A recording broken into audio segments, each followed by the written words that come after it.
welcome to the virtual meeting of the Holyoke Public School Committee. Today's Monday, April 27th, and we'll start the meeting at 6:02 p.m. Liz, can you do roll call, please? Sure can. Mayor Morris. Present. Ms. LaFave. Present. Mr. Sheehan. Present. Mrs. Brunel. Ms. Here. Brunel? Rosalie Tensley Williams. Here. Ms. Burks. Present. Ms. Feliciano Sims. Mr. Wellahan. Here. Mr. Pallamore. Present. Mr. Cushane. Present. Ms. Burnett. You out there? No. Mr. Perez. Not yet.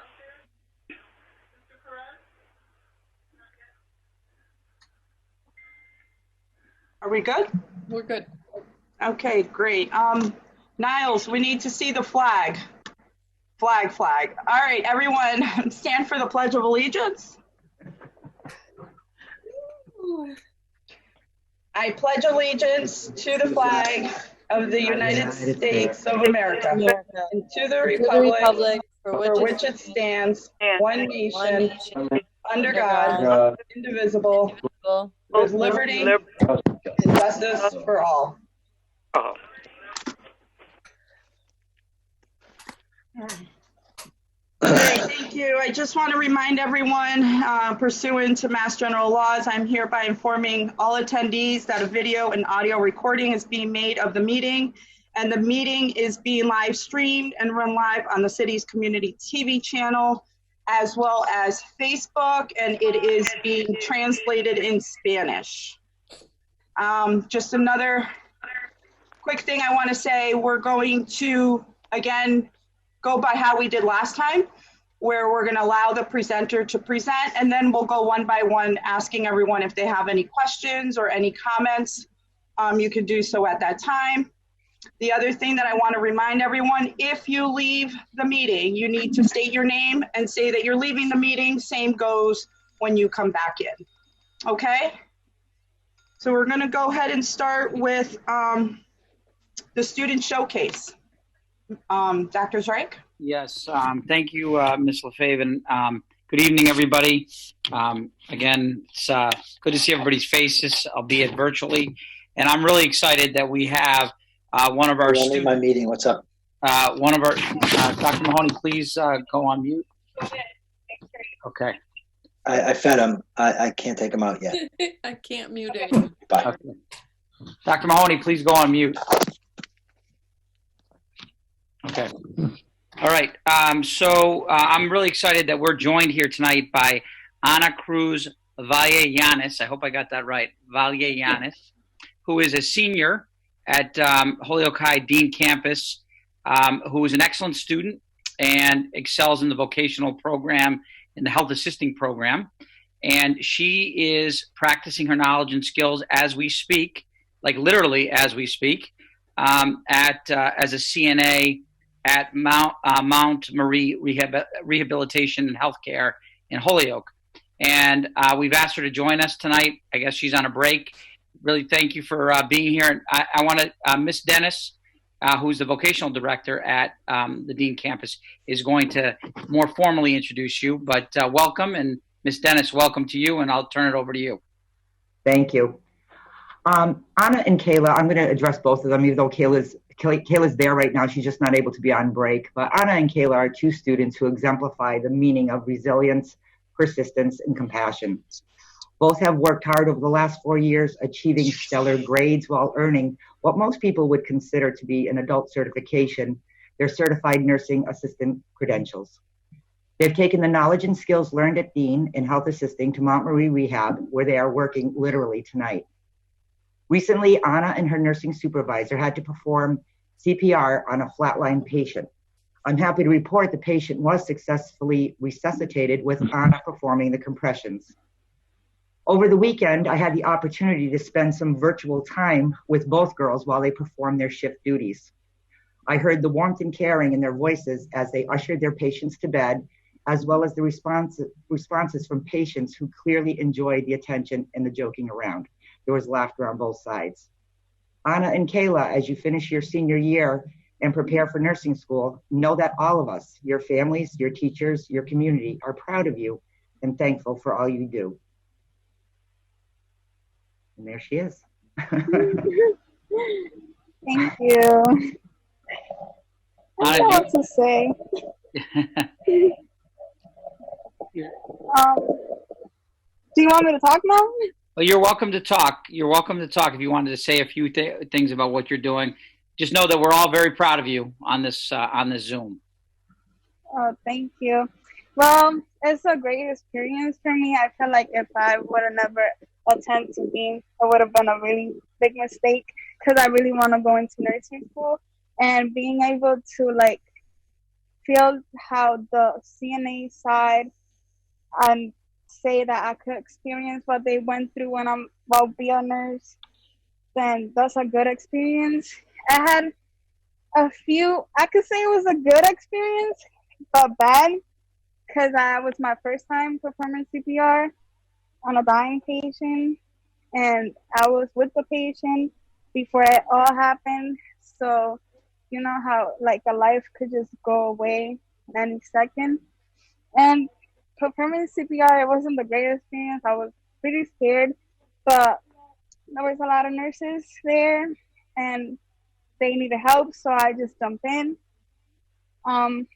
What else can I say?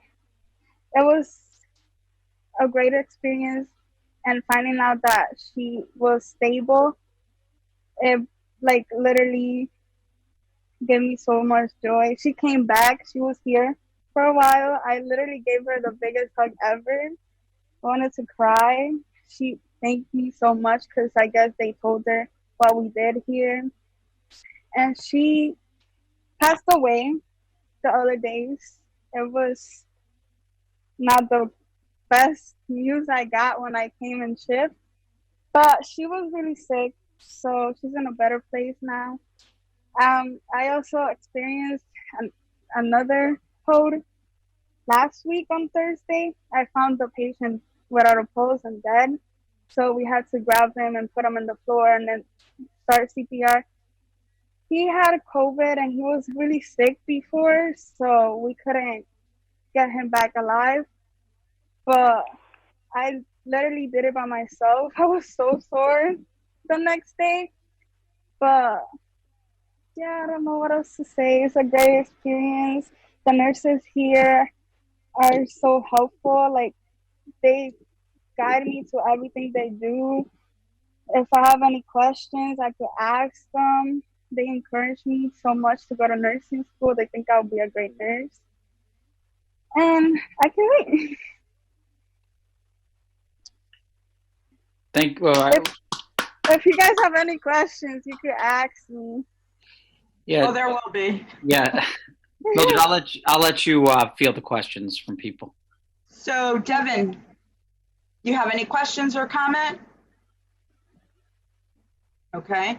I mean, I think it's great what students are doing. Both Anna, who's out there working in the field, and other students from Dean that are working with patients, and everyone who we have educated through the Holyoke Public Schools that are doing the same thing. And it's really, we are very fortunate to have people like Anna and her classmates out there and doing this work. Ms. Burks. Any comment, question? I think you're doing amazing, sweetie. Keep up the great work. It's a really hard field, and everything that you've had to encounter over the last couple weeks, those are really hard situations. So good job. Keep up the good work, and we're extremely proud of you. Thank you. Mr. Kershane? Hi, Anna. Hey, thank you so much for what you're doing. This is probably the hardest time to be in the field that you're in, and it sounds like you're doing a really excellent job. This would be the hardest time to start this, as your first position, but it sounds like you really stepped up to the challenge, and you're doing the best that you can, and people are appreciative, and we're all very grateful for what you're doing. So thank you very much, and keep it up. Thank you. Ms. Brunel. Way to go, kid. Keep up the great work. Mr. Wellahan.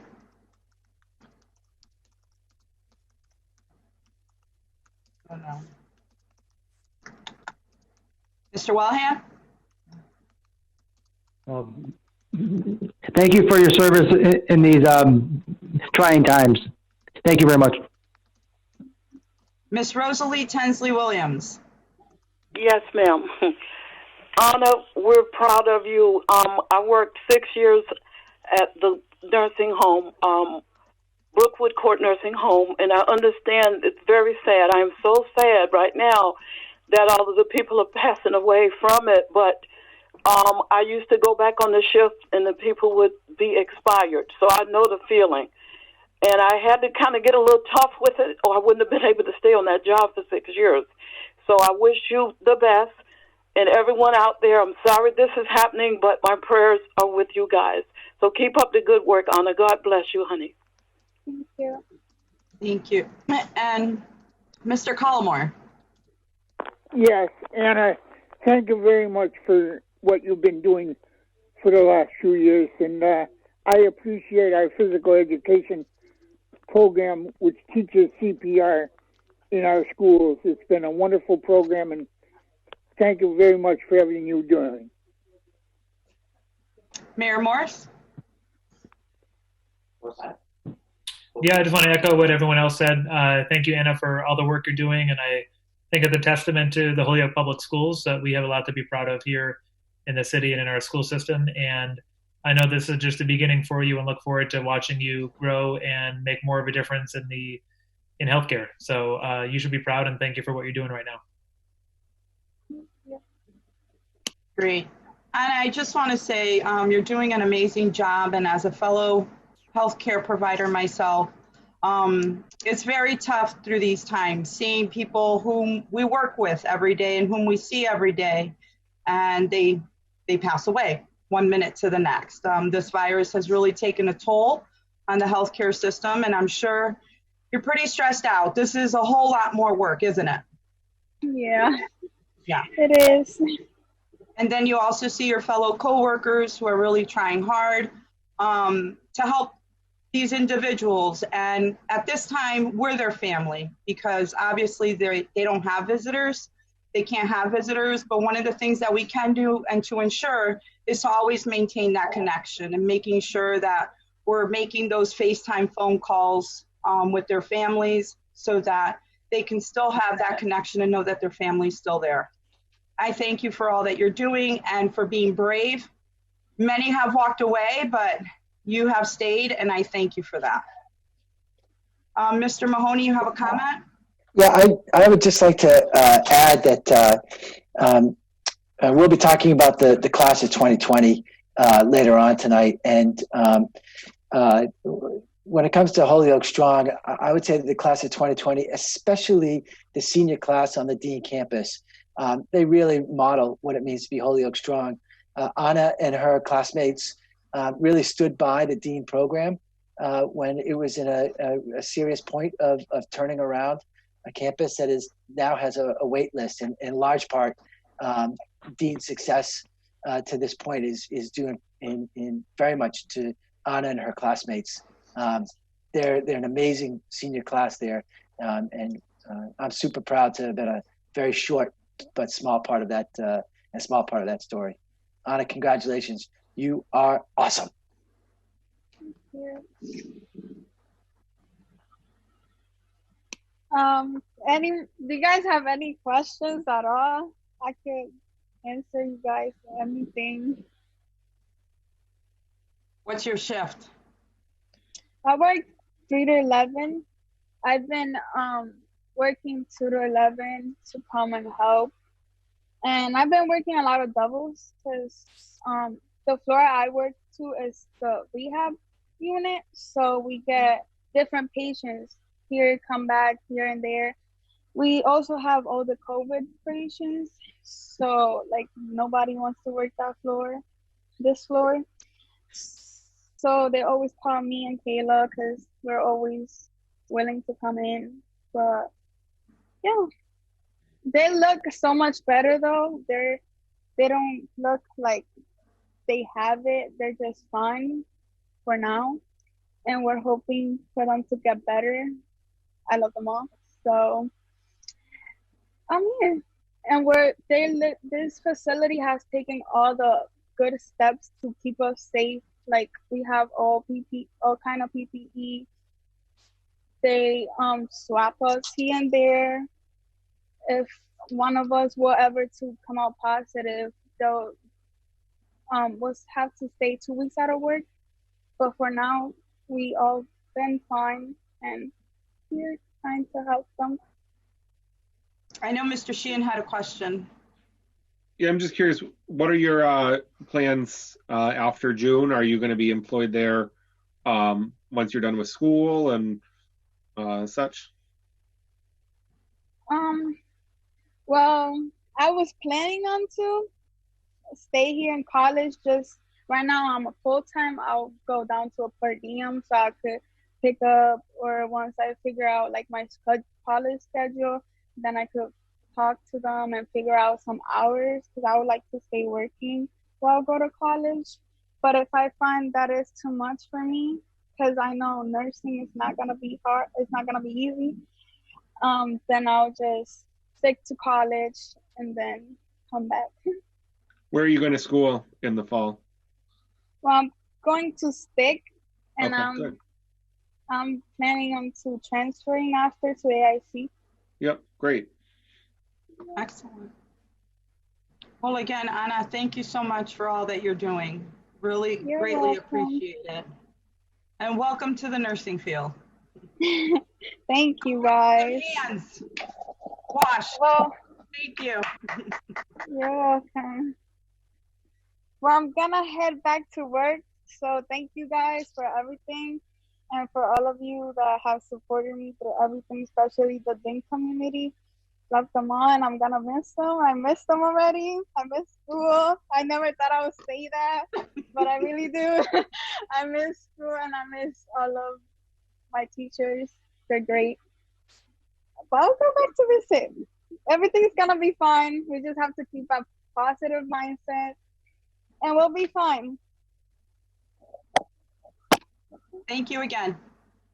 Well, okay, bye, guys. Bye, Anna. Bye-bye. Bye. Very proud of her. Before I move on to the next topic, I just want to say real quickly, regarding the chat room, we got to be very careful because, again, this is a public meeting, so that's public record. So I prefer just don't even bother using it. If you have any questions or anything, feel free, raise your hand. I will be able to see you, but for the others that are on the phone, obviously I will just go directly to them. Moving on, was there any public comment, Liz? No, Mildred, I did not receive any public comment. Okay, great. And student reports, I didn't see Miss Brunette here, nor Mr. Perez. They didn't join in this time, right? I did not see them either. Okay, so it's all on you, Dr. Zrake. Your turn. Yeah, that's it's tough to follow. We should just end the meeting right now. I mean, I'm pretty inspired by the young lady, and her attitude is the absolute right attitude to have. And wow, I'm sort of speechless, which is hard for me to be speechless.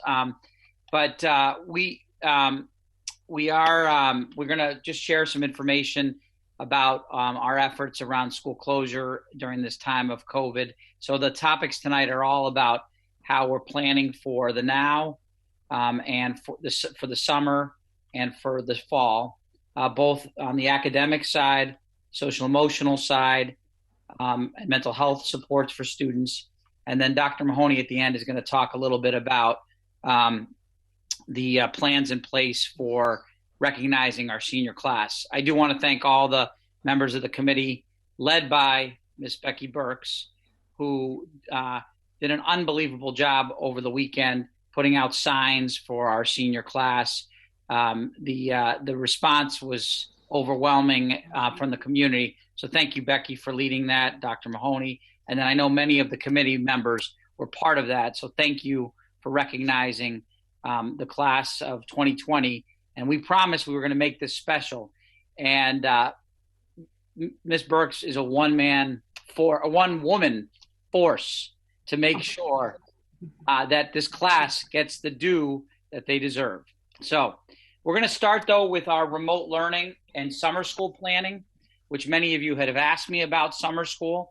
And I'm really happy to have Val Lanier, our chief of instruction, and her team have been, I don't think people realize how hard this team has had to work, because the state has provided us at least 3 different types of guidance around remote learning over the last month and a half. So, and the last guidance just came out Friday night, which I sent you all over the weekend.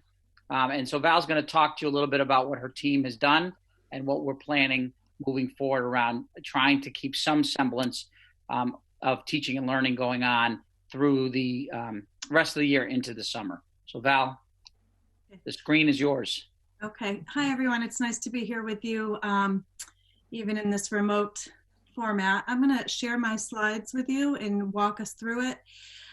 Feel free to ask questions throughout or wait till the end.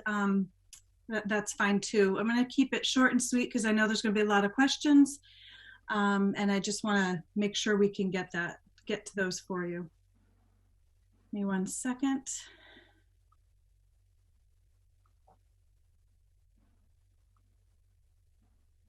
Okay, can everyone see my screen? Okay.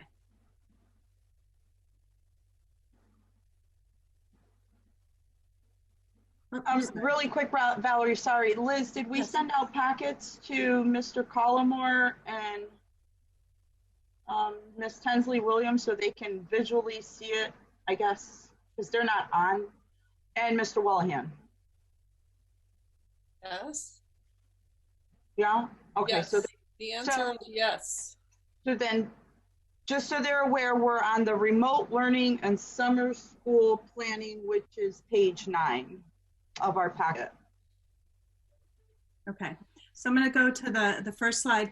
We wanted to, I just wanted to put this in there so that you know that context for everything that we're planning. We do understand that this is a very unique situation. It's a once in a lifetime, unprecedented crisis that we're dealing with. And we do recognize that there's a difference between remote learning as it would be traditionally implemented versus crisis learning.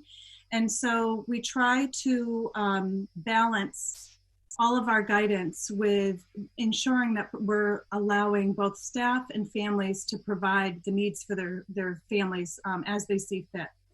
And so that's just a quick reminder that that's our context, to make sure that we are attending to social emotional needs, and Mario is going to speak more to that in a little while, along with trying to provide as much normalcy and academic access as possible.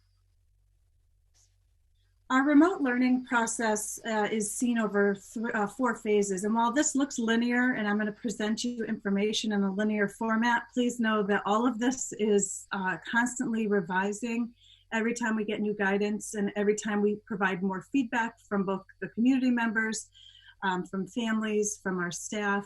So this is a very iterative process that continues to evolve. But what won't evolve is that we define remote learning in Holyoke as the combination of both online and offline learning opportunities to engage students in meaningful learning experiences that will help them earn the content skills and standards that we were teaching in school. We want to make sure that we reinforce and deepen those skills that have been taught and the ones that we will continue to engage them in. I'm going to go through each of the phases. I have a couple of larger bullet points under each of those to give you a kind of an idea of what type of work happened in each phase, and we'll give you a little more information on that. And you can see the 4 outlined here. The first thing we wanted to do is establish communication and expectations, communication with families right away around what to expect. Also establishing expectations for our workflow as educators throughout the district. Our second phase was to develop access and resources to to learning. Then based on guidance that we receive from the state, we're still kind of hovering between phase 3 and 4 right now in our learning guidance, because we continually revise based on guidelines coming out from the Department of Ed. And then we're going to quickly move into summer school planning and the opening of the school year. All of this is done. We want to make sure that we're balancing between online and offline resources to support at-home learning. We do want to increase access to online learning, but we know that we have to provide both opportunities. So that's behind the scenes of everything we're doing. We're trying to provide both. So the week of March 17th, we started with identifying what our focus would be for our remote learning process in Holyoke. We wanted 2 primary focus points. One was to maintain daily communications between schools and families, and the second was to begin to provide at-home learning opportunities for students. We outlined educator work from home expectations for everyone, and then we also worked to launch the HPS at-home website where we would post sessions, and then my team also provided access to offline or no-tech options through paper work packets that we made available to the food sites. Our special ed department has also provided paper copies of materials and resources for some of our special education population as well.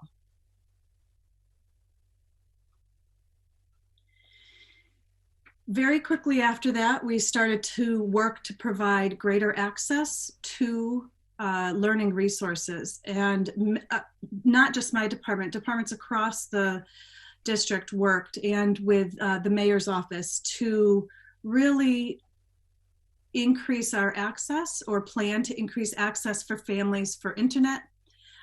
We have distributed Chromebooks to students. We continue to distribute that. And then we also developed academic care packages. We did about 500 bags that we felt we needed to provide some hands-on resources for families to the best of our ability. So we had about 500 bags. We prioritized distribution to our students who are in homeless shelters first. And then we distributed the remainder of our bags across our food sites. The academic care packages included books, hands-on games like dominoes, math resource books, literature for them, stress balls, hand sanitizer, lots of tactile stuff that would both allow them to engage in collaborative play that's both meaningful and can still improve learning with their families and those who they were close with, along with also providing them some learning resources as well. We're currently, starting in April, we began to refine our guidance. We established our HPS remote learning model based on the first set of guidance that the Department of Ed distributed to everyone. In that, we included guidelines for our students with disabilities and our English learner students. We also established some rules and regulations around virtual technology use, both with staff and with students. And we're currently continuing to develop grading guidance. We had some grading guidance that was developed for just around where we were for first and second quarter for grades 6 through 12. I know Dr. Mahoney has done further work at the high school with grading where the stakes are a little higher. And so this continues to be an ongoing process. And as Dr. Zweig mentioned, the most recent guidance came out very late Friday night. And so we've already been combing through that, and we've begun to outline the skeletal structure of our next iteration of guidance to staff. And then I'm sure there's lots of questions around what are we doing with summer school and what does the opening of school look like in the fall or late summer? That's stuff that we have begun to plan summer school already. You can see we started that the week of April 6th. We continue, it's kind of almost in a holding pattern at the moment.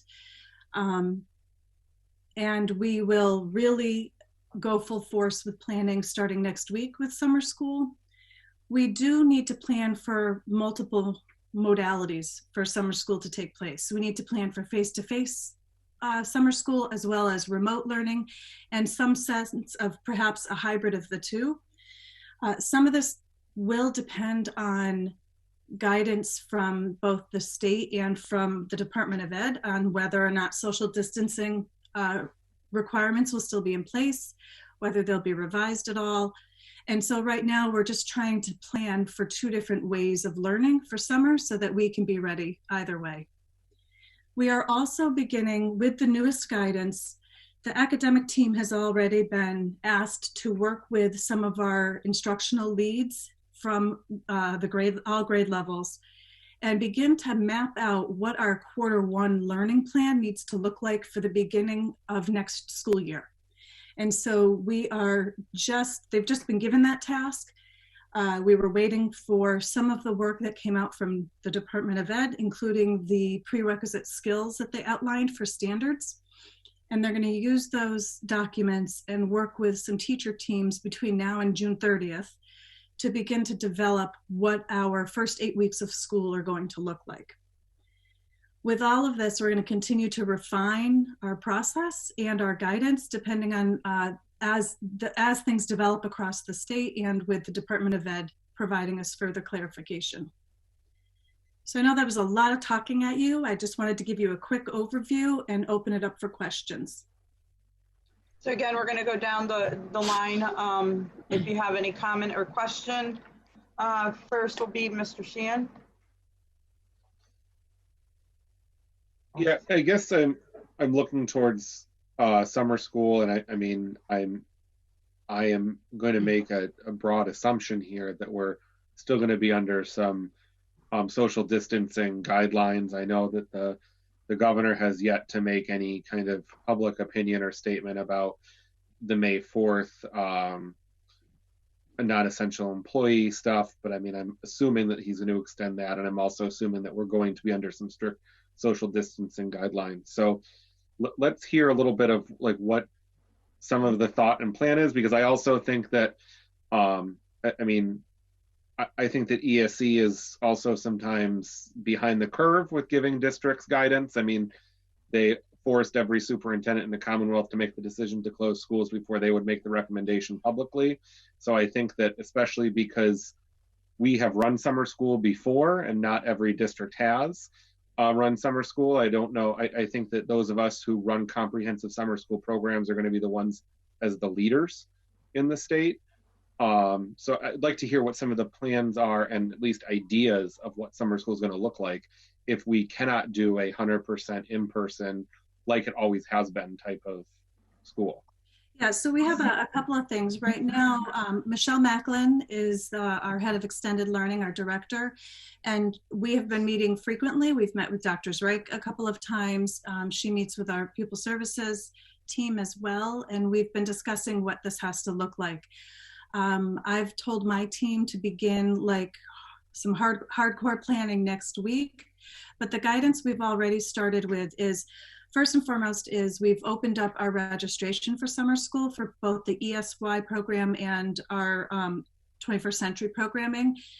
We have added a couple of questions on the registration form so that we have information on whether people have access to a device, a laptop, a tablet, and whether they have internet access, so that we can plan for the remote portion of learning that, like you, Mr. Sheehan, we do agree that there's going to be some type of, while it may not be fully remote, there will be at least some component of that because the social distancing is bound to be in place during our summer school programming.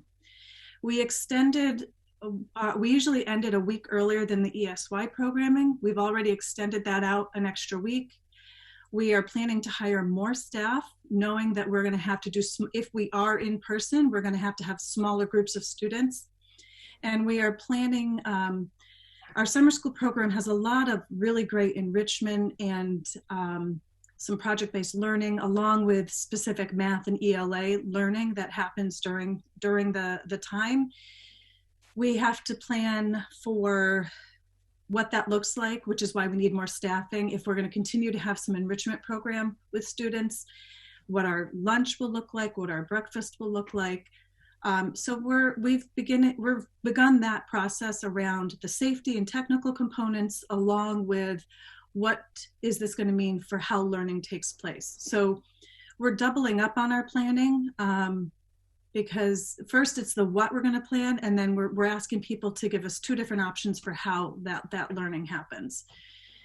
We'll know more once we learn more, but our thought is that knowing that there could be a potential for a phase-in process for the next school year, we see that the summer school programming is an opportunity for us to pilot some of those systems that we're going to have to put in place large scale as well. So we're looking at this as not only a good opportunity to have our students, as many as possible, we want to fill to capacity in our programming, but we also want to use this as a way to learn and work out some of the kinks before we open all of the buildings, in whatever format that looks like for the fall. Yeah, and I also think that there needs to be some consideration, especially with summer school. I mean, in the past, I just wonder how we're going to market and promote it with certain programming, because I think that there are some families that in the past maybe wouldn't be interested in summer school because maybe they're, for any number of reasons, weren't interested in the summer school program. But maybe now, since they've missed March, April, May, 3 months of school, 4 months of school, I mean, there might be more of an interest, and it might look different for certain students, and it might have to be a lot more personalized for the type of students that need to attend. I mean, I think about myself, and I don't know if I would have caught up on 3.5 months of algebra work in September just to be ready for the next grade. So I think that we also need to think about who we're trying to approach, and even if we're able to implement some social distancing standards, let's say best case scenario, we can have smaller classes. I think we're still going to have a group of population who maybe don't want to send their kids to a in-person group. So I think that we also need to provide programming for that. And I'm assuming that there's going to be less credit recovery this year too. Is that the case, that there would be, I mean, the credit recovery focus of summer school may be diminished a little bit since some of our standards around credit are different at this point? So I'll let Dr. Mahoney chime in on that, but our programming, we are still looking to do credit recovery for the high school program. And I'll let him add if they have additional information for you. Yeah, what I can say is that as Val said earlier, we're in the beginning phases of kind of thinking through what our summer program is going to look like. I don't know if we're expecting, we would probably expect fewer. Well, we're offering incompletes as grades for the second semester. I'll get to that when I get to our grading and credit system that we're proposing for the second semester. I would imagine that we may have a downturn in the number of kids who need credit recovery. I just don't have the data to say that whether that's true or not. What I can tell you is that we are talking about, for the first time, offering some enrichment for the summer, both, especially in the arts. So we're planning a culinary course with Chef Kay, a theater course with Bevan Burnell. Cassie Stewart is very interested in doing some kind of band camp. And Mark Todd and I are having an ongoing conversation about whether or not we could offer a summer program called The Musical, so that we could actually have our musical this summer. So those are things that are in place right now. We're planning for offering the typical credit recovery courses, and then we'll go from there. So Okay, Devin, thank you. to your point too around some thinking differently, we've also, because we're hiring more staff, we're trying to think if there's ways to do small group instruction and then maybe one-on-one tutorials, whether that's done remotely or face-to-face. We are looking at some of that.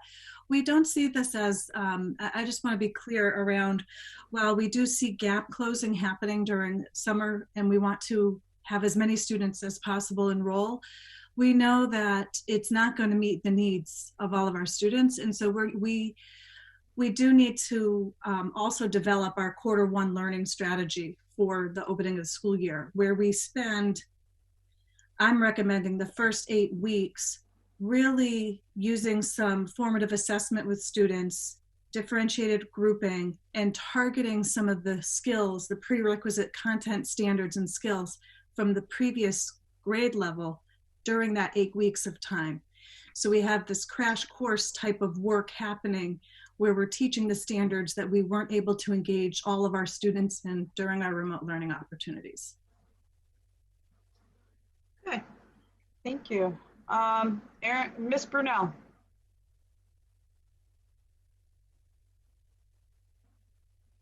Sorry, you got to find that mute button again every time. It's a lot to take in and a lot of unknowns. So, we'll just have to keep going by ear. And I trust that, everybody that's in charge of forming these plans will do their best to adapt as we go. And, it's a strange and new time for everyone. So I applaud everybody for doing the best that they can. Thank you. It's definitely uncharted territory. Ms. Tinsley Williams.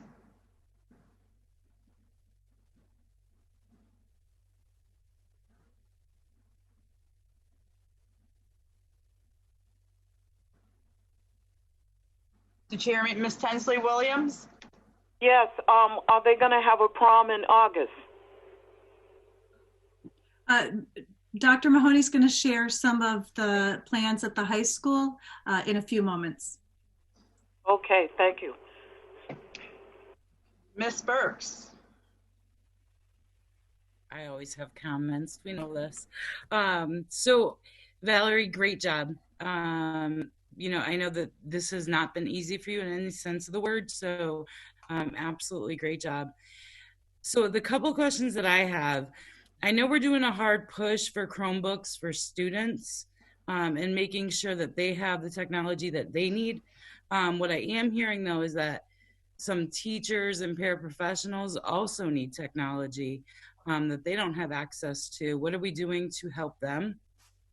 Yeah, this has actually come up at our cabinet meeting, and Dr. Wright can probably speak to this more so, but we are beginning to have conversations with IT and with Anthony Soto around how can we provide some of our support staff access to technology so that they can support our students and some of the work from home expectations if needed. So that's something we're definitely looking into, and Dr. Wright can probably share a little bit more. Yeah, Becky, that's a good question. Teachers have devices, so all teachers have devices, and they should have access.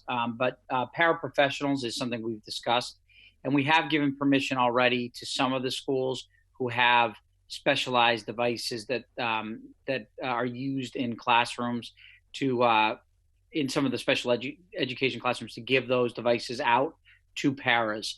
But we need to do something more systemic if we, and especially since our para educators have been really, quite strong about saying they want to help and they want to do more, and they're limited by what they can do because they don't necessarily have technology at home. So I think it's now that we know we're closed for the remainder of the year, some principals have just recently brought this up to us, and my general stance is that if we have the devices at the school, that it would make sense to get it in the hands of our staff and our adults who don't necessarily have that. So we just have to come up with a process for that, which we can and we will. Yeah, that's one thing I'm definitely hearing, Sure. Especially because, there's a lot of parents that are kind of really desperate to get some supports and even having, teachers and then again, paraprofessionals as support staff for families would be really, really important. No question. The only other thing that I've heard a lot and read a lot about from families is that they're really interested in having like scheduled class times, like whether it be on Zoom or the Google Hangout, to help them in supporting them with structure. So that way it helps everybody. It helps the teachers. It's going to help following the data, but it's also really helping families to say, hey, you've got class at 9 o'clock. Like, you've got to get up, get fed. This is class time. And also to help students really realize that this is not vacation. You are still in school.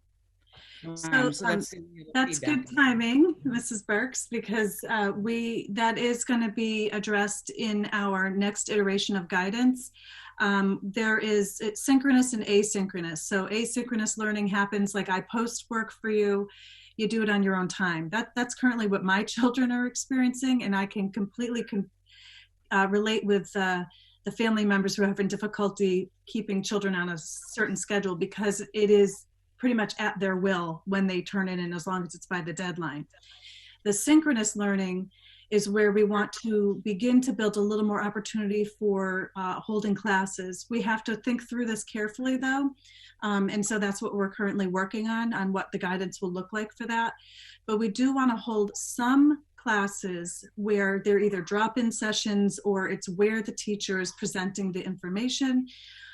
We could also do our tutorial during those one-on-one, but we want to engage students. Like, learning happens through discourse and conversation and collaboration. And so we want to be able, now that we know we're closed through the end of the school year, and that we can move forward with some of our learning standards, we want to engage students in those opportunities to collaborate with one another and to have that type of deep, richer conversation where the learning really happens.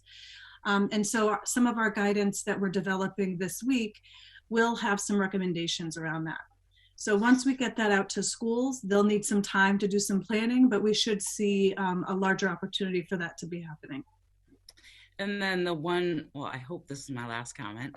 The only other question that I have is, I know when we started handing out the Chromebooks and iPads to families, and it was typically one per family. So another concern that I have is students that are living 3-4 kids into a family.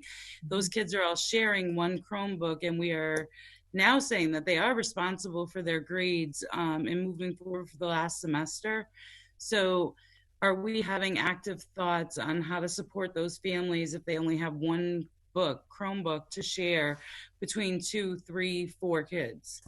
Yeah, so that's something that's going to be tricky and has to be kind of, I would say, problem solved at the school levels, but some of our guidance that we're currently developing will have some recommendations around, making sure we're coordinating with our other teammates more, so that we're not either scheduling classes at the same time, or you can go ahead and record that what you had as a quote unquote a live session, you can record. So it allows more opportunity for students and families to access that learning later if they do have that sharing of one device. So that's why it's gonna take some time to kind of work those kinks out. But the key to this is to make sure that our staff are maintaining communication with families, and then that we have some cross collaboration. We have really excellent collaboration right now within each school. And I think that the more we're trying to have face-to-face learning opportunities or support opportunities, we're going to have to start having some collaboration across schools so that we can address exactly what you're talking about. Not going to be easy, where we're going to, trip over that, I'm sure, but it's something we will be addressing. Okay. Mr. Wallahan.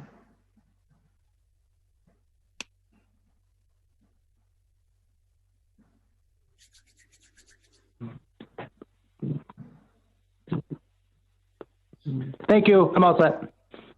Okay, thank you. Mr. Collmore. Yes, transportation issues.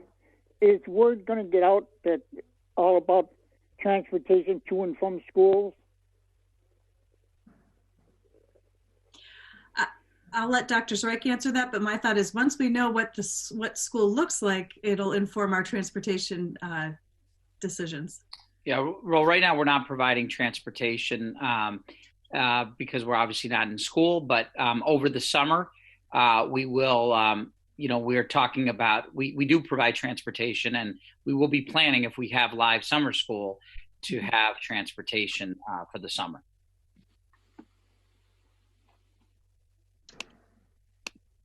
Mr. Cushane.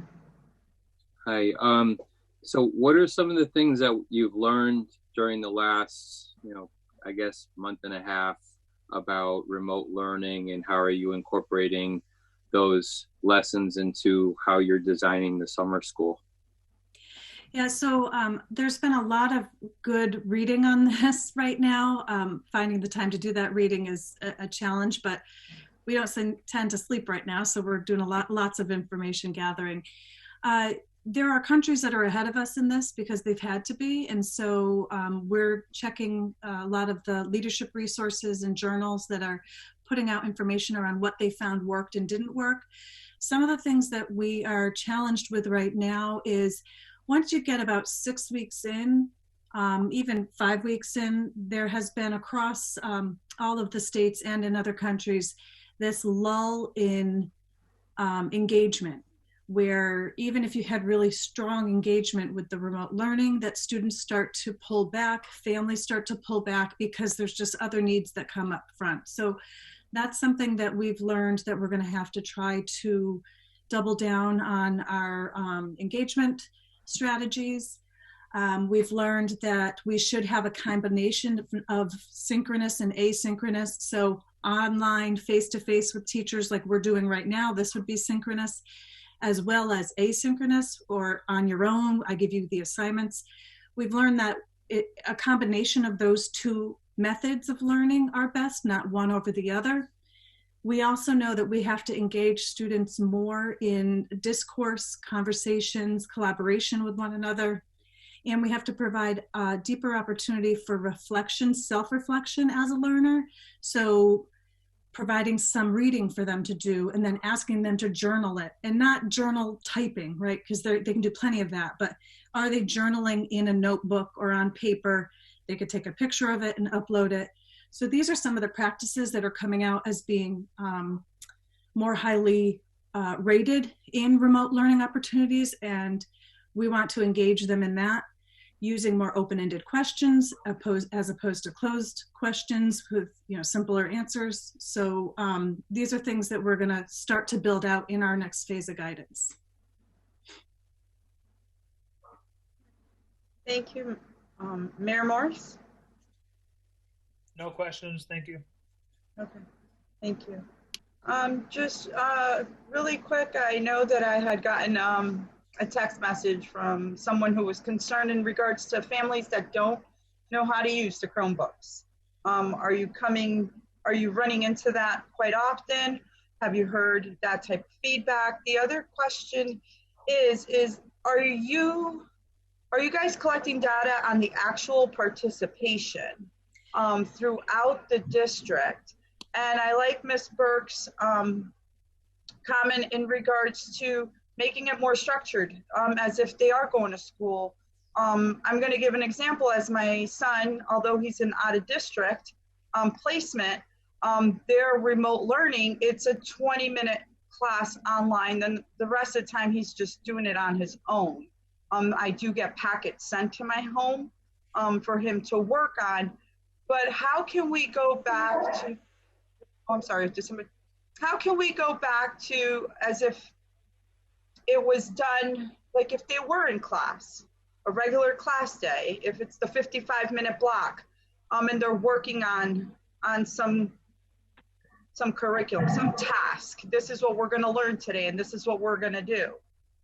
Is that something that we were ever going to look towards doing, or is it just more so of a support, a help? Because I'm looking at students on IEPs that are really struggling, and those are the ones that you're really going to lose on, and they're actually going to regress. Absolutely. So you have good questions. Let me start with, you talked about participation data. Mm-hmm. When we rolled out our second phase, or really the remote learning model, we asked every school to develop a school-based model. and we gave them a template in which to fill out. Part of that was to ask them how are they collecting student engagement information. Tomorrow, I have a meeting with someone in our data specialist department to develop a tool or a collection workbook where we collect all that information. Right now it's being housed at individual schools, and they're using it to track how much time they are spending in outreach to families who are having less engagement than is ideal. But what we want to do is gather that information district-wide as well, so that we can use it to help gauge, maybe targeting certain students to recruit for summer school would be one way that we would use that. And then we'd also use this information because it's important for us to continue with our tiered supports. We have to uncover why, for the students and families who are having little to no engagement, we have to determine why, and then see if there are roadblocks in the way that we can help them address. So that we can increase participation and engagement.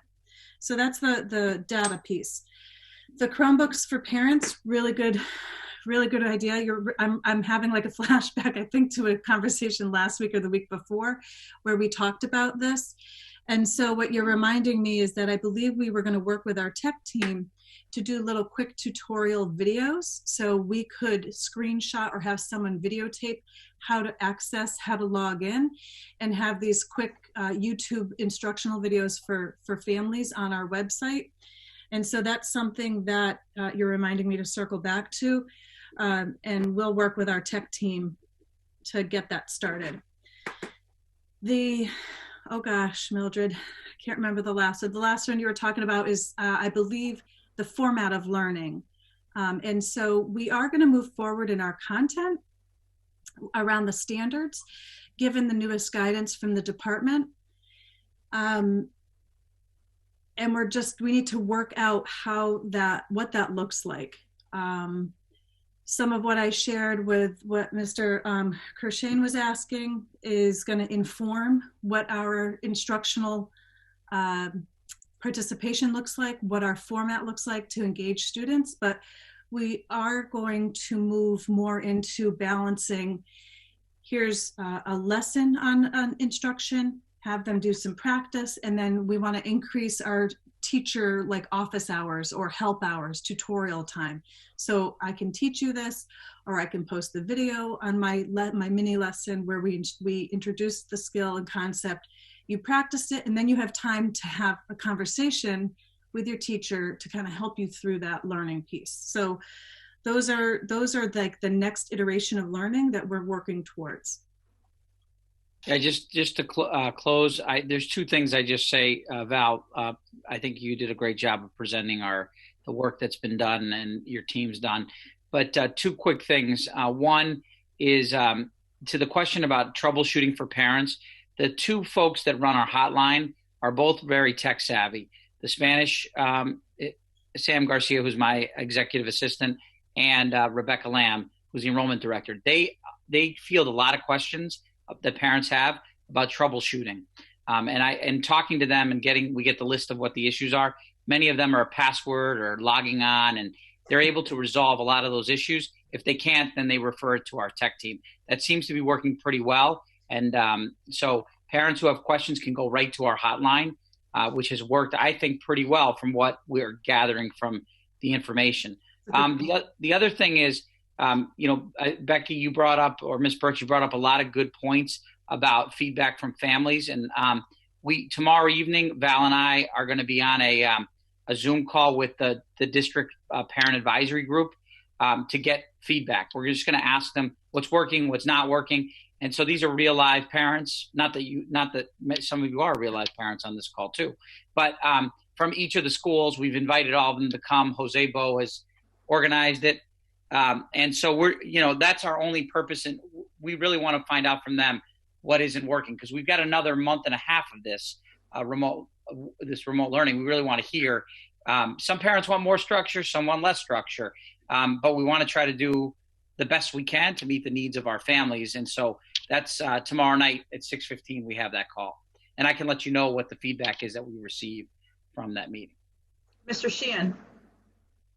Yeah, I'm just curious, what professional development have we provided for educators? Just not even, I mean, some of the stuff is talked about just having the device, but how to actually engage remotely, how to be engaged when you don't have a class in front of you. I mean, that it's probably one of the most challenging things just of the way we have educated for hundreds of years. Yeah, I'm just wondering what PD we're providing, what ongoing PD just to help them and to help their own social, emotional well-being.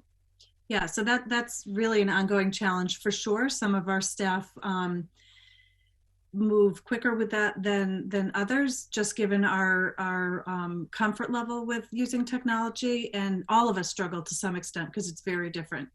All of our schools are maintaining professional learning community time and professional development time.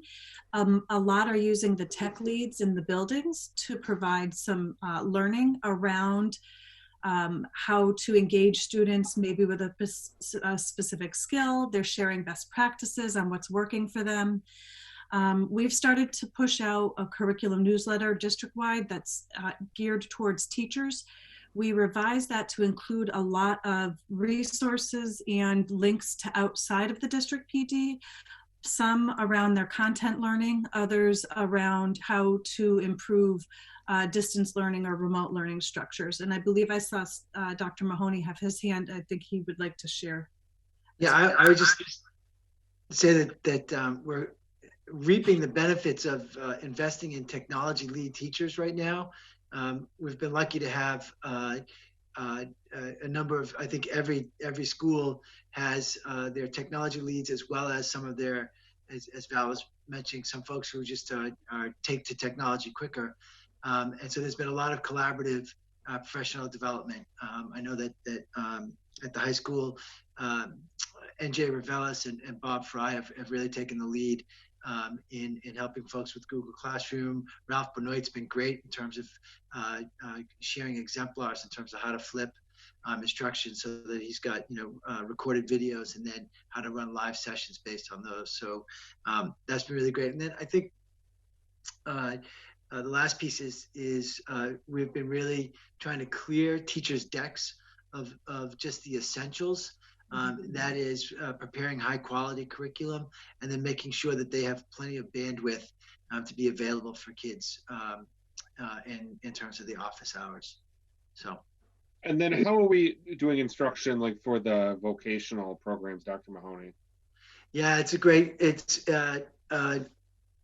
we up till now we've been doing enrichment, and so lots of work around the related curriculum that is less of the hands-on in the shop curriculum and more of the safety training and more of the building background knowledge piece that's been happening.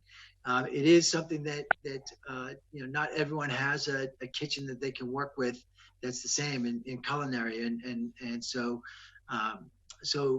we're doing way more of the theoretical work in our vocational shops for both the enrichment period that we've had these last 6 weeks and for the weeks going forward, as well as the kids are doing some reflection on personal work habits and what they're learning about themselves as fledgling members of a skilled trade.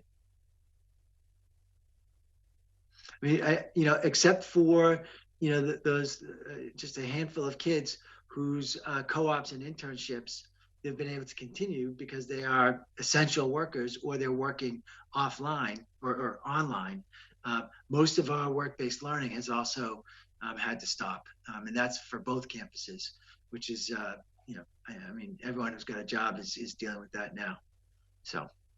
Yeah, and maybe not right now, but I think maybe for May, I'd like to hear more of the long-term planning for that and how we're going to fill some of that void within the vocational education of hours, of just the skills. I mean, of what you learn from March to June in your class, and to see ideas about how things like that could also be integrated into a summer learning environment, and to look into some of that. I think that could probably be a discussion in May, just to see what we're doing vocationally to make sure everything's up to speed, because I mean the first 8 to 10 weeks are probably going to look much different for a student in a vocational program in September if we are back to school in a normal environment at that point than they are for other students. And I don't know if there's ways to push in other academic classes during the summer for some of those students so they can have more vocational time in the fall, or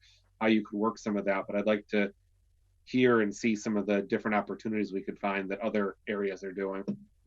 Sure, I can, Ms. Dennis and I can come back in May and present to that. I know that Lori's been, is meeting with the other CTE directors across the state every week. And they're all kind of trying to figure out how to do it, because the short and long of it is that while we have less hours for our kids to have trained supervision, the guilds and the industries and the trades they're going into are not going to be reducing training hours. And so we have to, we're trying to put our heads together to figure out how we can help kids catch up. Exactly, yeah. Ms. Tensley Williams.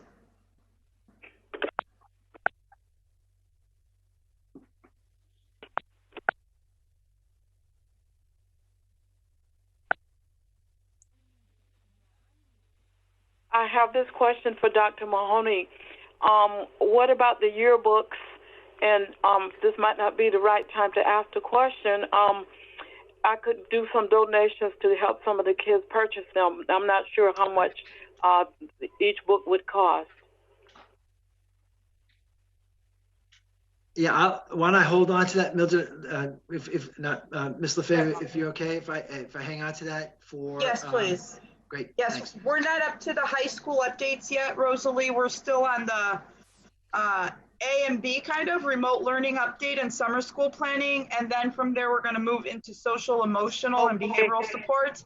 But I'm definitely going to call you first when we get to the high school updates. Okay, I was muted. Thank you, hon. All right, no problem. So I guess we're just going to go ahead and move on from this topic and go into the social, emotional aspect for students and families during these troubled times.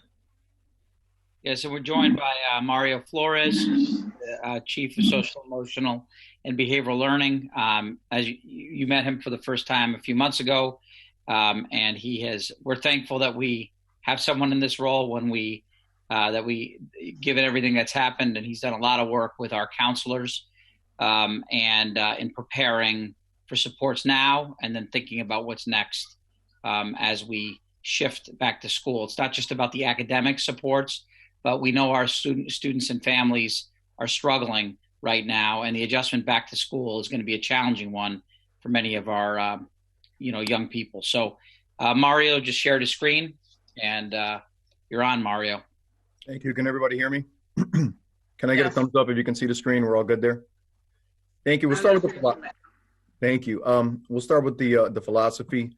The Holyoke Public Schools believes that the socio-emotional mental health wellness of our students and families is an integral part of the educational process.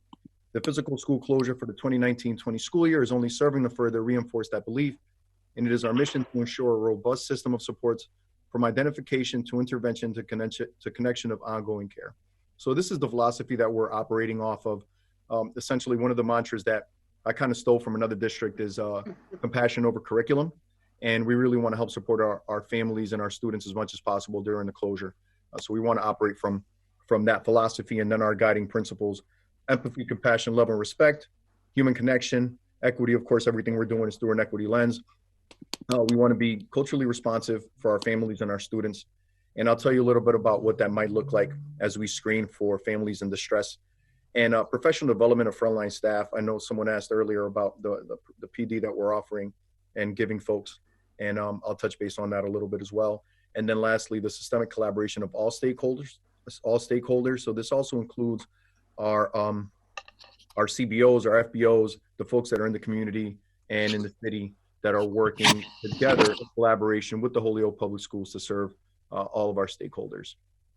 And like Val said earlier, if there's questions along the way, you can go ahead and ask. And then I also have at the end, we can have some time for questions as well. So these are our district-based supports. We started off, we have our remote guiding document that Val referenced, and we went ahead and created one specifically for our school counselors. And it was based on just the different set of needs of guidance that they may need. But we want to make sure that they maintain the caseload, that service provision and delivery was being executed, that they supported their students on the caseload, but also the families and students that were on their radar that weren't receiving formal services. They are also tasked with supporting our teachers and staff. And then they are also asked to upload social emotional learning lessons into our HPS at Home website. Initially, when this started, I mean, back in March 17th, I think was our first day, resources started coming out immediately, not just in Massachusetts, but throughout the nation. And it became very overwhelming, and people were overloaded with the amount of resources that were put out there. What we did was, myself and my team synthesized a resource document where we took all of the resources that were sent to us, we vetted them, we made sure they were culturally appropriate, that they were equitable, that families could access them with a brief description and then a live link to everything. We uploaded lessons, for example, from our Great Body Shop curriculum. I went through every single module and pulled out stuff that kids and families could do at home together that wouldn't pose too much of, wouldn't be too intrusive on our families and our kids. And so that resource document actually got shared out throughout the state, and folks actually access it now. It just became an easier place to find a lot of resources. We also created our Holyoke Family Mental Health and Wellness Coalition. This is done in partnership with Brookline Center for Community Mental Health that oversees our BRIGHT program, and they're the ones that facilitate the clinical supervision there. Behavioral Health Network, which facilitates our emergency mobile psychiatric services or mobile crisis for behavioral needs, and then River Valley Counseling Center, which is our main partner around outpatient therapy, ongoing counseling, clinical needs, etc. So we created that coalition, and out of that, we created a framework that is based on a 3-tiered continuum. Essentially, what we wanted to do was create an opportunity for teachers to touch every single kid, because they are the ones that are seeing all of them, and have look-fors and screen for families in distress or that are decompensating in the middle of disclosure. And along with that, BRIGHT was able to offer on an ongoing basis professional development, where we're training teachers on how to look for certain signs of distress, whether it's mental health needs or social emotional needs. And then from there, from that tier 1 approach, they kick it up. For example, if they see that a family is really struggling, not just with basic needs, but some behavioral needs, and the family needs to connect with some mental health supports, they would kick it up to a tier 2 coordinator, which is typically a school counselor. And they would try to address the needs. If they themselves feel like the family has a more acute set of needs, they would kick it up to a tier 3 coordinator. It could be, if you have a BRIGHT program, it could be a BRIGHT clinician or someone with a more clinical lens.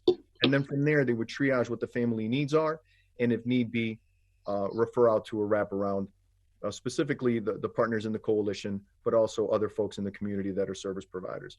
And then lastly, special thank you to Ms. Burks for helping us kick off the Scholars Lounge. We had a conversation literally the week after closure, and we had a very robust conversation around what the kids need and the socialization aspect of what is missing right now for our kids, especially our high school kids.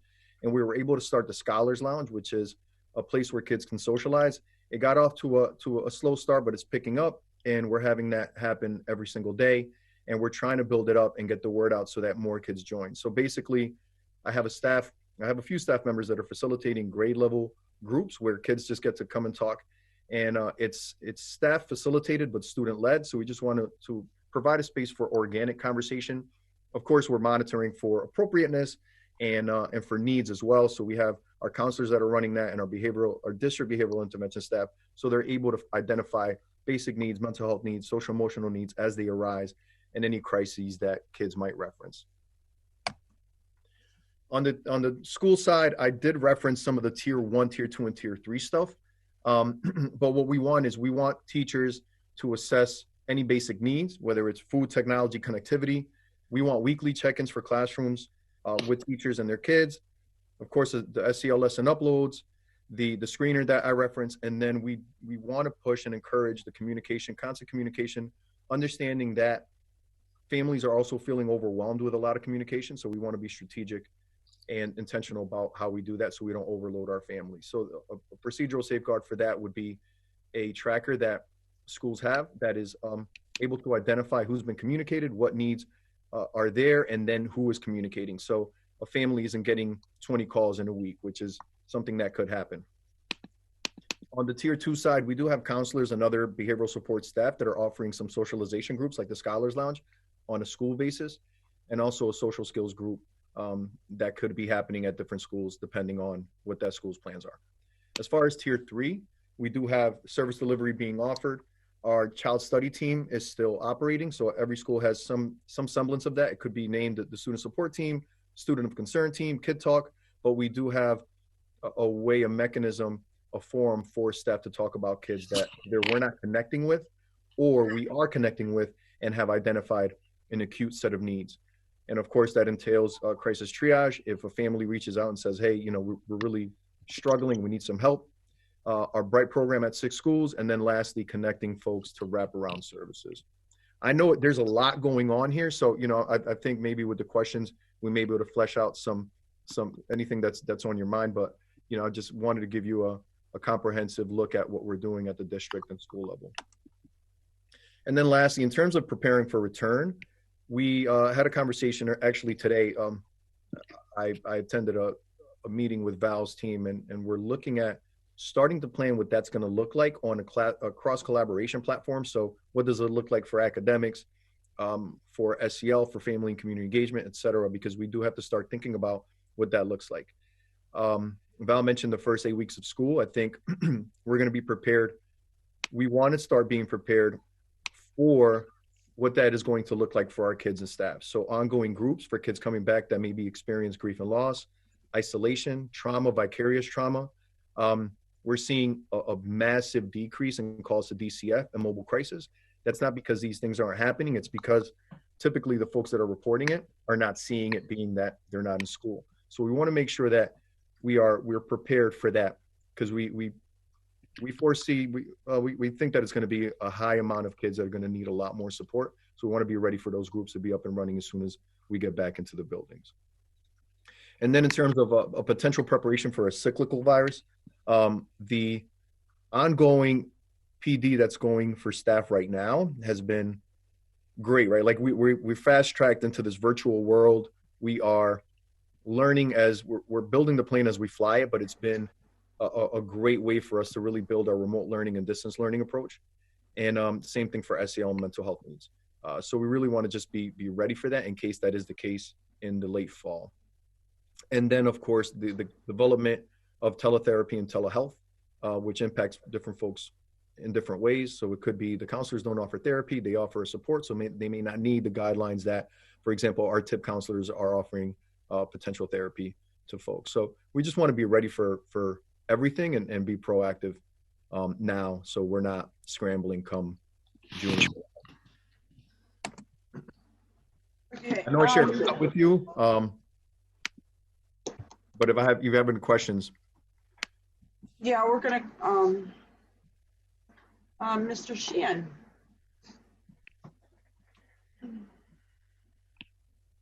Someone else can go first. I need a minute. Okay, no problem. Miss Brunel. I'm all set. Miss Tensley Williams. All set. Miss Burks. Of course I'm not all set. Listen, I think the Scholars Lounge has been absolutely phenomenal. I got to listen in actually today, which was really cool. I listen in because, you know, for me, my senior has some speech issues, and I want to make sure that people are able to understand her. But the coolest thing today was all of a sudden the All-Stars started popping in. So Mel from Holyoke High School, the athletics director, popped in, and Mrs. Lubold, the unified track and field team coach and teacher at Holyoke High, popped in. So like all the All-Stars started popping into these scholar lounges and interacting with the kids, and having great conversations about everything from movies to what they're cooking to everything. It was amazing. And I think it's really cool in the sense that it's helping these kids in more ways than you understand. You know, originally it was thought like these kids need to hang out, but they're also now getting to see their school staff that they're having, some of them, difficulty interacting with and getting in touch with. So for those teachers to also start dropping in, it was actually really, really cool. You know, I never thought of myself as a child that had social and emotional issues until this came up. And then I realized really quickly that this pandemic is something that's really hard for everybody to grasp. And I think, you know, the work that you're doing is amazing. The Scholars Lounge is good. This is good, strong work. This is growing, because last week I think Ari was the only one stalking these poor people. And every day it has gotten bigger and bigger and more students. The kids are great. The staff really keep them on track, having really, really great conversations, and just taking the focus off of the pandemic and your education for a minute, and just realizing it's okay to be who you are and feel however you feel, and realize that other people are going through it. And Richard, who I know is doing the seniors meeting, absolutely phenomenal guy. All I hear from all over the house is Richard, just because he's really, really great and he's kind. But it was really cool to have the all-stars pop in today. I think it's great, and I think it's working out really well. So kudos for you for getting it done, and getting it done quickly. I know I'm a little pushy, but it is greatly appreciated. But I know I'm pushy, and I harass people via text, phone calls, and all that good stuff. But you did strong work, so thank you. No, I appreciate the challenge. So thank you so much, and you know, anything I could do to help, just let me know. Mr. Wellahan.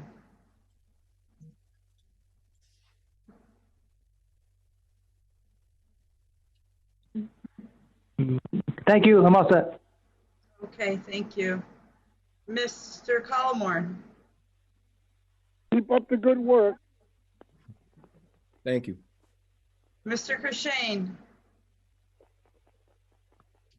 Keep up the great work. I don't have anything else. Thank you. Mayor Morse. I'm all set. Thank you. You're welcome. And Mr. Sheehan. Yeah, I just have to bring up again, because I know I said it before, but just focusing on some of our staff. I mean, this is, there's a lot of challenges with all of this, and I hope that we're pushing out additional resources to them and ideas. I mean, I think to myself sometimes the things that I'm thinking about as I'm going through this, and just some of the loss that people are experiencing, and the trauma that, and the difficulty that many of our staff have kids at home that they're teaching as well and dealing with this. So I just think it's those supports on how to transition back into work for them, and what work looks like for them, and that goes from the top, from central office down, with what work looks like. And I do hope that we're going to put some of those in place. I know I had asked at our last meeting if we had reinforced the availability of like the employee assistance program if anyone needs it, and any of those types of resources, and or where people can talk. I just don't know if there's anything more, or not so much a professional learning community, because I know we're having those, but like we have the Scholars Lounge going on for students. I mean, is there something just at all that's being done at schools or for schools that just people can connect with their peers for 20 minutes, and not have it be maybe work related, just have it be a little bit of a check-in with friends or family that they may work with. I mean, I know that has to be difficult, especially because people were ripped out in March. I mean, that's what it was. I mean, we gave people, a day or so to prepare, maybe 2 days to kind of prepare, but it wasn't prepared to never come back. And now we're facing a different reality. Yeah, I'll be. Go ahead, Dr. Drake. No, you say, I think you're right, Devin. I mean, this came up in the principal meeting we had today. Principals are worried about their staff. I think our teachers and staff have done an exceptional job, but it's also it's challenging to manage what you just said, and at the same time, like they're putting a lot of time and energy, and there's frustration if they're not able to engage all their kids. I mean, we have some really well-meaning well-intended staff. And if they're not able to get to as many kids as they would like, and we're not, we have some families and kids that are starting to disengage the longer this goes. And so, principals have talked about how do they bring their staff together more often as an entire staff. And I think we should be pushing out more ways for staff who are struggling through this, how we can better support them. I think that's a good point. We have shared the employee assistance information. Yep.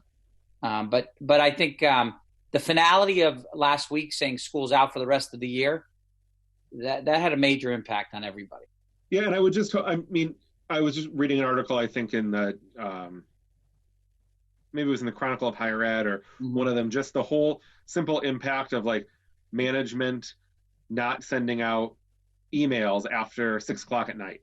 Right. And little things like that to just kind of check, just some norms even for your administrative team. And I don't know if you're doing it or not. It was just something I was reading, that just not having that thing ping up for someone at 7 o'clock at night, just so they can hopefully disconnect a little bit. And just, we all do it. I find myself working all the time now since I'm working from home, because it's like, what else is there to do too, right? Like I'm either watching Tiger King on Netflix, or I'm checking stuff at work, or whatever else it may be. I probably have watched everything on Netflix at this point.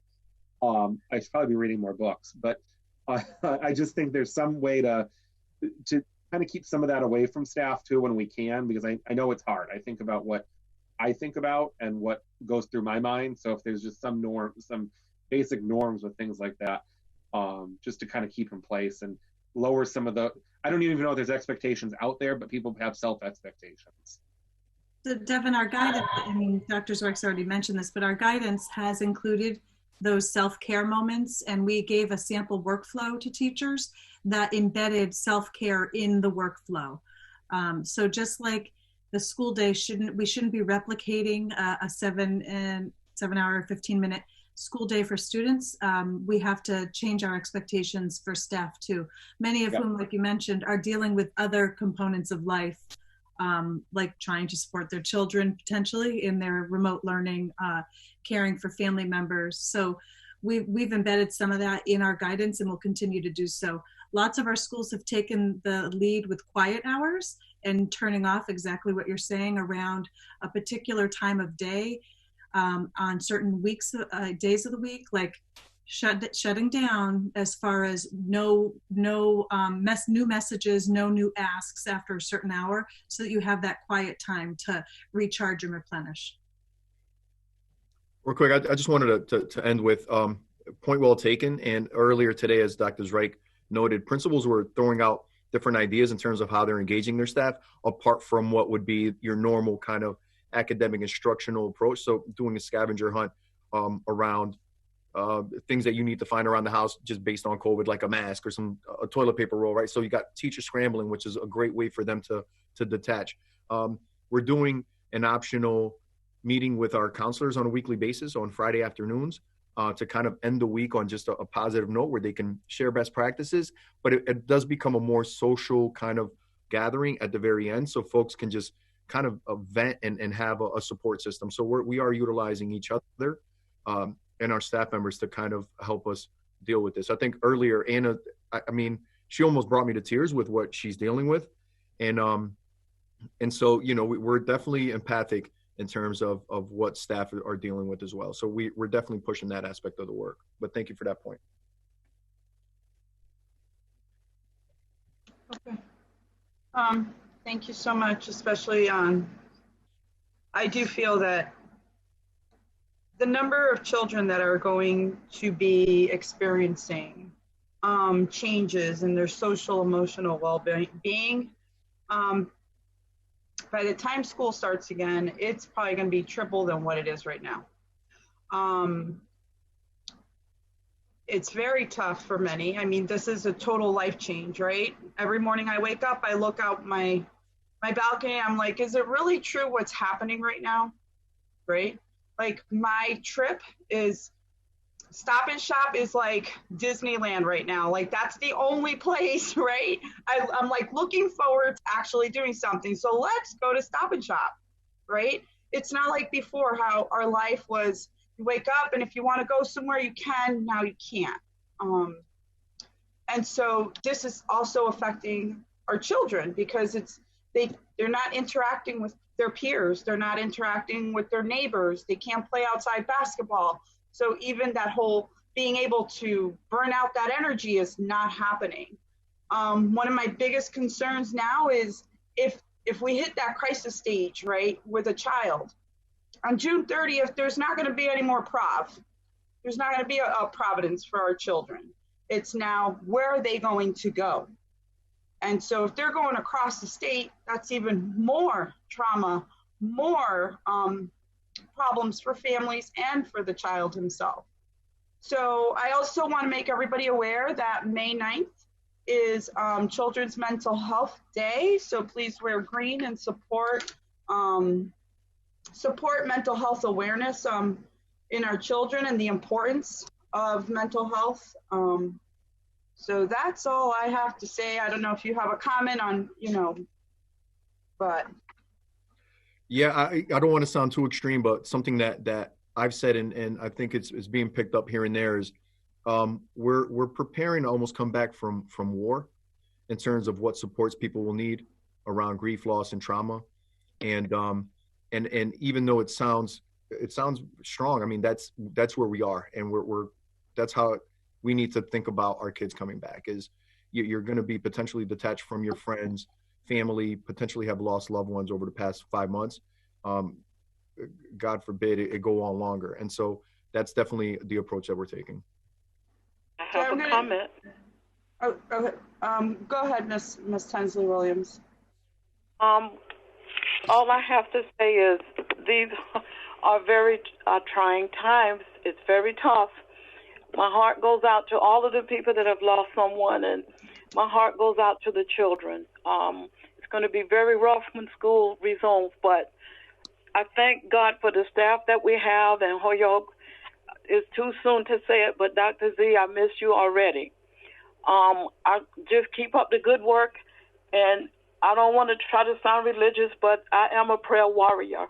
And so I'm just praying for everybody that they would get the strength, praying for the staff, the mayor, for everyone, that we will be okay when this is over. That's all I have to say. God bless you guys. Thank you. And one other thing that I want to say is, for myself, I'm one that I don't show emotions. I try not to.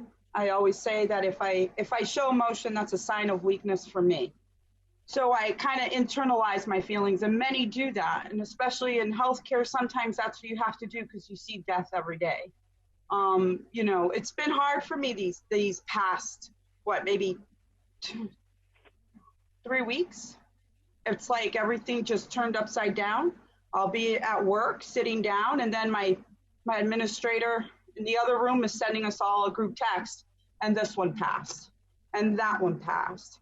Or we get in the nighttime, 3 more passed. Or now I have, 25 more positives. And it keeps going and going. It's like, then you start wondering, when am I going to get it? When am I going to bring it home? And then when is that going to happen? And so things that we need to watch with children as well and with other families is some don't show, they internalize all of those feelings, right?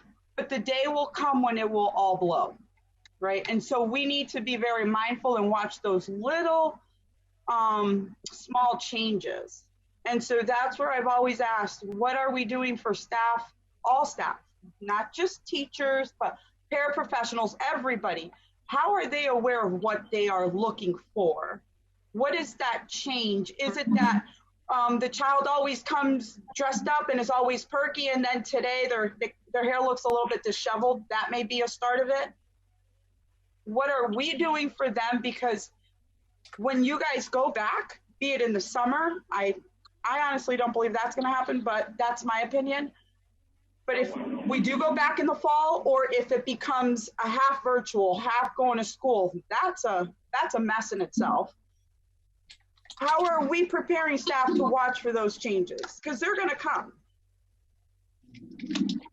I don't know if that was a rhetorical question, but just to give you the practical answer, that is what we're doing with the professional development for that tier 2 screener process, because to Mr. Sheehan's point, our staff have that stress They want to connect, and they may not also have that skill set in their wheelhouse to identify distress or decompensation of family. So there is ongoing PD for, you're not a clinician, and we're not going to call you a first responder, but we are calling you a frontline staff. So you may not be the person that's administering the CPR, but you're the person picking up the phone and call 911, right? Like using that metaphor. And we are training our teachers with the understanding that you're not here to do a clinical assessment, but we're looking for those little changes, right? Those little hints of something being off. And even if you don't know what the child's baseline behavior is at home, just look for those little tells, those little look-fors that can point out a crisis or something that a family needs. I'm not just saying just teachers. That's why when I said staff, I meant all staff, because it could be the maintenance worker. It could be the cafeteria worker who has developed that relationship. So it's not always just the teachers, it's everybody, because a lot of times who the kids get a real connection with is the person who's sitting right at the door welcoming everybody in. That's who the child makes that connection with first, because it's that first impression for the child. Okay, we're going to move along. Is it no one else has any further questions? I want to thank you very much for your presentation, everybody. Valerie, Mr. Flores. But guess what? It's Mr. Mahoney's time.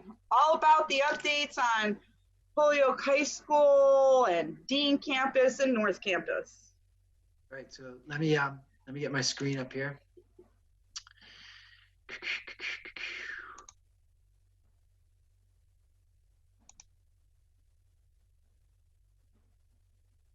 Good, Val, can you give me a thumbs up if you can see my screen? Great, thank you. Good deal. So thanks, folks, for your time. Usually I like batting cleanup, but I've had to follow 3 pretty stellar presentations here. So I'll try to be short and sweet. We started planning for the close of the school year, and then losing kind of graduation and senior week. We started planning that amongst the leadership team, our teacher coaches, our class officers, our class advisors, about 3 weeks ago. And so what I want to share with you tonight is a summer plan B and a fall plan C for graduation/senior week. And then I'll also, and then we'll move into how we're looking at doing grading and credits for the 4th quarter, which, as Val mentioned, we've made the decision, like every high school really in the state, that 4th quarter is going to count for credit. And that we have to figure out a way to make that as accessible and equitable, and still have it be, rigorous in terms of learning for our kids. So let's see. So graduation plan B. I'll let you look at this slide for a minute. Well, actually, I'll read it through because of our folks who are, no, they've got hard copies. So I'll give you guys a chance just to look through it. And as you're looking through it, I'll just call your attention to the highlight sentence there on the bottom of this slide. We had really kicked around August 2nd or August 16th as the 2 dates, 2 Sundays to anchor graduation and senior weeks around. And initially we went to August 16th. That's why you see the dates here that are really wrapped around a senior week that's anchored by the Sunday graduation. That was both advisors and class officers and leadership team. And we brought together a panel of a group of senior parents from both campuses last week as well.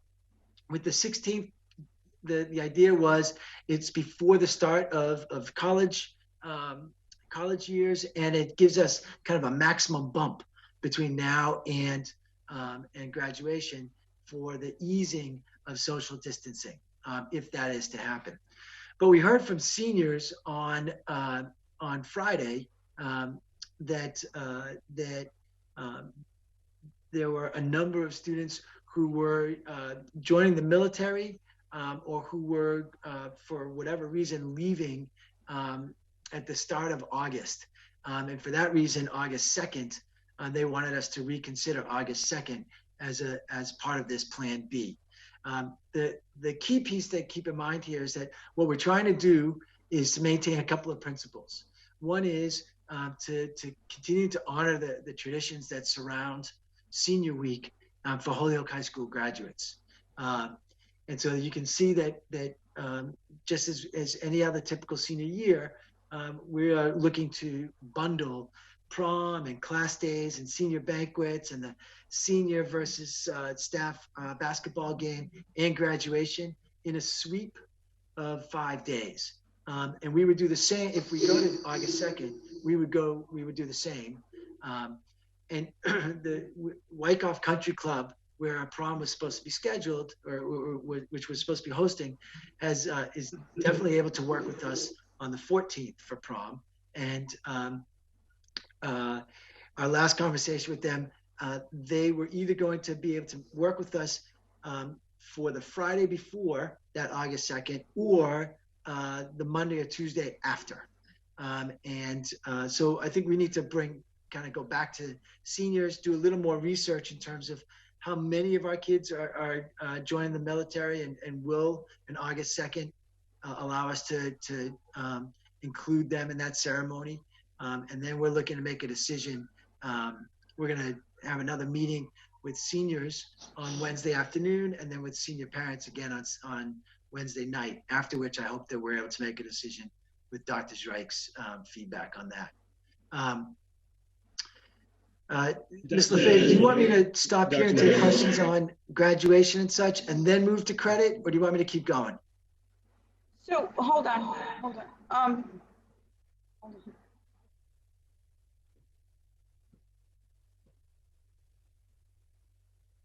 You're muted. I can't hear you. Mildred, you're muted. There it is. There it is. I just want to make sure that everybody else is on mute. I was hearing some weird things in the background. Not sure what that was. So just if everybody can just quickly make sure you have your section muted, and I guess we'll go ahead with questions. Sure, Mr. Sheehan. Hold on. Yeah, so I would encourage you to look a lot at that August 2nd date. I think there are some colleges right now making decisions that would have had orientations and such planned at the end of June and July that are potentially moving those to start having orientation and then starting school that probably haven't been advertised yet, if we are going back to school like a normal system. And I think that what people think is their availability now may not be their availability in a month and a half with that 16th date. It just, and student athletes, it wouldn't, they'd probably already be back to school. But I just think the earlier, if it works out, I just think there's a lot changing in the next couple of weeks, and that colleges maybe haven't fully established schedules for what return will be, and that could conflict with that in a few weeks. Thanks. Okay, Miss Brunel.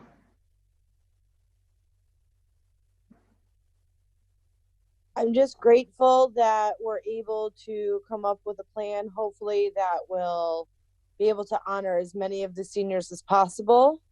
I guess my only question would be, are we considering an option if we can't do this in August? Will we just end up mailing diplomas and such, or would we, as much as we all want, I see Plan C coming up next. Never mind. But, even though Plan C, that sounds great, but they're predicting an influx possibly in the fall. And, at some point, I assume we'll have to say, okay, we'll have to stop trying to come up with extra plans. Yes, I would say that right now we're focused entirely on trying to maintain the in-person, maintain the tradition graduation approach. That said, if the public health dictates are such that we're not able to do that. We are, there's, multiple other options that we can do that are very different, from private ceremonies where we just bring people in every 10 minutes, to traveling to people's homes for private ceremonies, to virtual ceremonies, to, as some of you may have read in Mass Live, drive-in movie theater ceremonies. So, I mean, I think there are lots of other plans, D, C, E, and G, and F. But right now we're hoping that we can put a stake in the ground and give people a date that they can plan around, because we know that people want to have their families in town for this kind of thing. Okay. Rosalie, Miss Tensley Williams. Oh, sorry. Yes. Can you hear? Yeah. Okay. What about the yearbooks? I graduated in 1964, and I still have my yearbook. So, what about the yearbooks, Dr. Mahoney? When would the kids get those? Well, let me answer your second question, which is absolutely we will take donations from folks who would want to help our students purchase yearbooks. Okay, how much are each yearbook is $60. It's $60 for a yearbook. I can tell you that we've already had a couple dozen teachers make contributions, so that some seniors can get yearbooks. Many of our seniors have lost their. How do I get the donations to you? How do I do this? You can mail that to the North Campus at 500 Beach Street, and you could just put "Attention Yearbook." Okay, good. Thank you. And that would be great.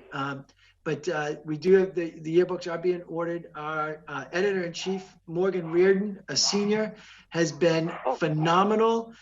Anyone who knows Morgan and has a chance to give her kudos and credits, you should. She has really risen to the challenge of finishing our putting together the finishing touches on the yearbook while we're all away from each other. And that's everything from. Okay, thank you very much. You're welcome. I'll send my donation in ASAP. Great, thank you. You're welcome. All right, Miss Burks. Yeah, you can feel free to go visit Morgan at Nick's Nest. She works there and she's absolutely phenomenal. You are right. Is there any way to set up like a Venmo or anything like that for people that want to make donations to the senior class? We looked into the Venmo with the business office, but it was a little too complicated. And so we are staying away from digital commerce at this point. There was a lot of extenuating circumstances that we didn't want to get involved with. So my only other comment, actually, I probably have two. So I like the beginning of the August, specifically because of our military, our students that are leaving for the military. I think that it's important that they're able to participate in the graduation ceremony. I'm personally not a fan of November. For me, it feels like if we can't make this happen by end of August, that's where, my concern is, only because I think going into November, these kids have already started the next chapter of their lives. So I'm a little curious about the November date. I'm hoping to God we can get this done in August. So those are my only comments. And great job so far, and thank you for making them a priority. Yeah, I think that should we cancel the August, it's all bets are on the table, whether we decide to go to something that's less traditional or whether we try to hang on to a traditional graduation weekend in that Thanksgiving weekend. Okay. Oh my goodness. Mr. Wellahan.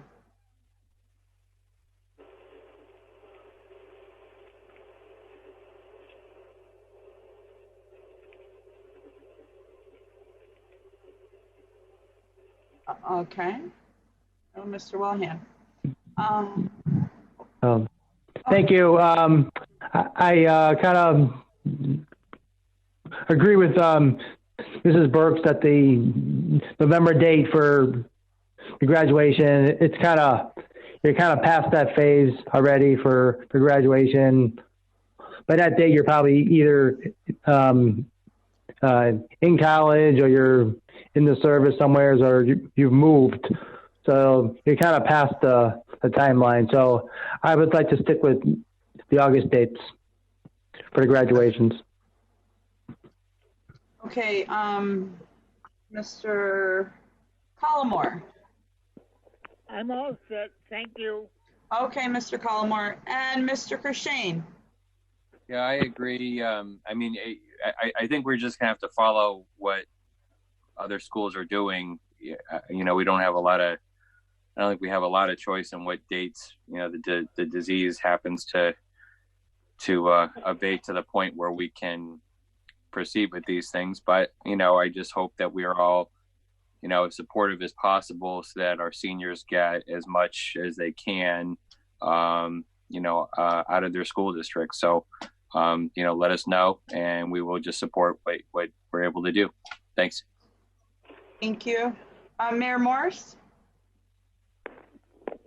I just want to thank Dr. Mahoney and everyone at Holyoke High School just for doing the best they can with a lot of unknown scenarios. So, I mean, obviously we can do the best we can to plan for certain things, but as others have said, we can only plan so much. The virus is going to do what it wants to do until we have a vaccine. So, pretty much all I have to say. So thanks, Dr. Mahoney. Thank you. Mr. Sheehan? Yeah, and I'll say, I think that whatever plan we put out needs to have some real strong language about weather. Because, I mean, even if things are a little bit different in a few months, I'm not sure if it rained, we would be able to put everyone in the Holyoke High School gym. And I think that is a consideration of what all of this would look like, even with tickets. I mean, I think we would have struggled had it rained last year with such a larger graduating class at Holyoke High than prior years having to use the gym. But I think that's one consideration, that we need to have some really clear language in there about what a poor weather day would look like.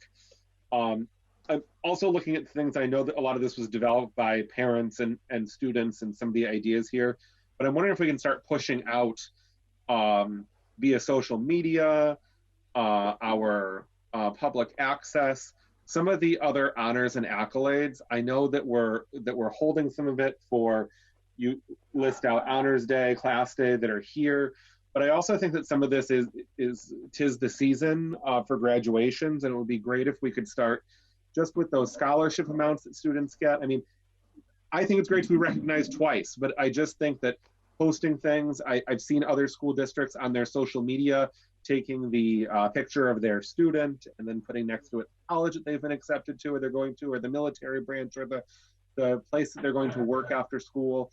I just think some of those things are things that we need to be doing now, because yeah, we have to recognize these students with a graduation, but I also think that there's other things that can be done in the right now of the kids that are there. And I think that we need to recognize that and do something with that rather than waiting.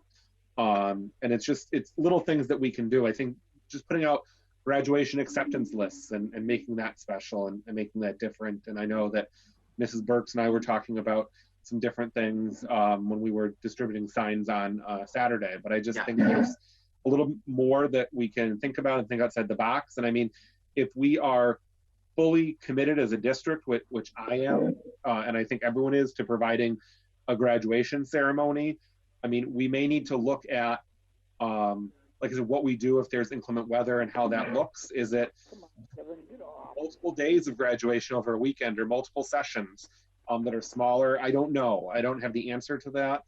Is it looking towards resources that you can more easily social distance, like the Mass Mutual Center or larger areas like that if we needed an inside venue or wanted to make that decision? I think that there's some ideas with that we just need to float around and hope that partners in the area would be willing to help underwrite some of those costs just to make this special for what's going on. But I do think we need to start with some of that other recognition, though, especially around the scholarships, the awards, and those types of things that are going on, and really recognizing what kids are doing next, whether it be career, college, military, and just to get it out there. Good, thank you. I know that Dr. Drake started off by recognizing Ms. Burks as a one woman powertrain for recognizing the seniors, and there are some things in the works already that will get at that we're trying to create some surprise and create a big reveal for those. And our senior survey will be going out hopefully Wednesday, after which we'll be able to get a lot of that data, and then we'll be able to start sharing what we get back from seniors around where they've finally decided to go to college. And so we're gathering that information now. Okay, Oops. Oh, go ahead. I assume too that the technical completion date is still going to be the regular graduation date, right? Yeah, that's a perfect segue, Ms. Lefebvre. Can I go to the second semester? Okay, so you saw a quick piece about Plan C, which we would only consider if Plan B was not available. So at Holyoke High School, Dean and North campuses, second semester course grades will be a pass incomplete. It will not be a pass fail. There'll be a pass incomplete. And I'll get to how kids can make up that incomplete in a moment. A numerical average between third and fourth quarter of 60 or greater will be a passing grade for the second semester.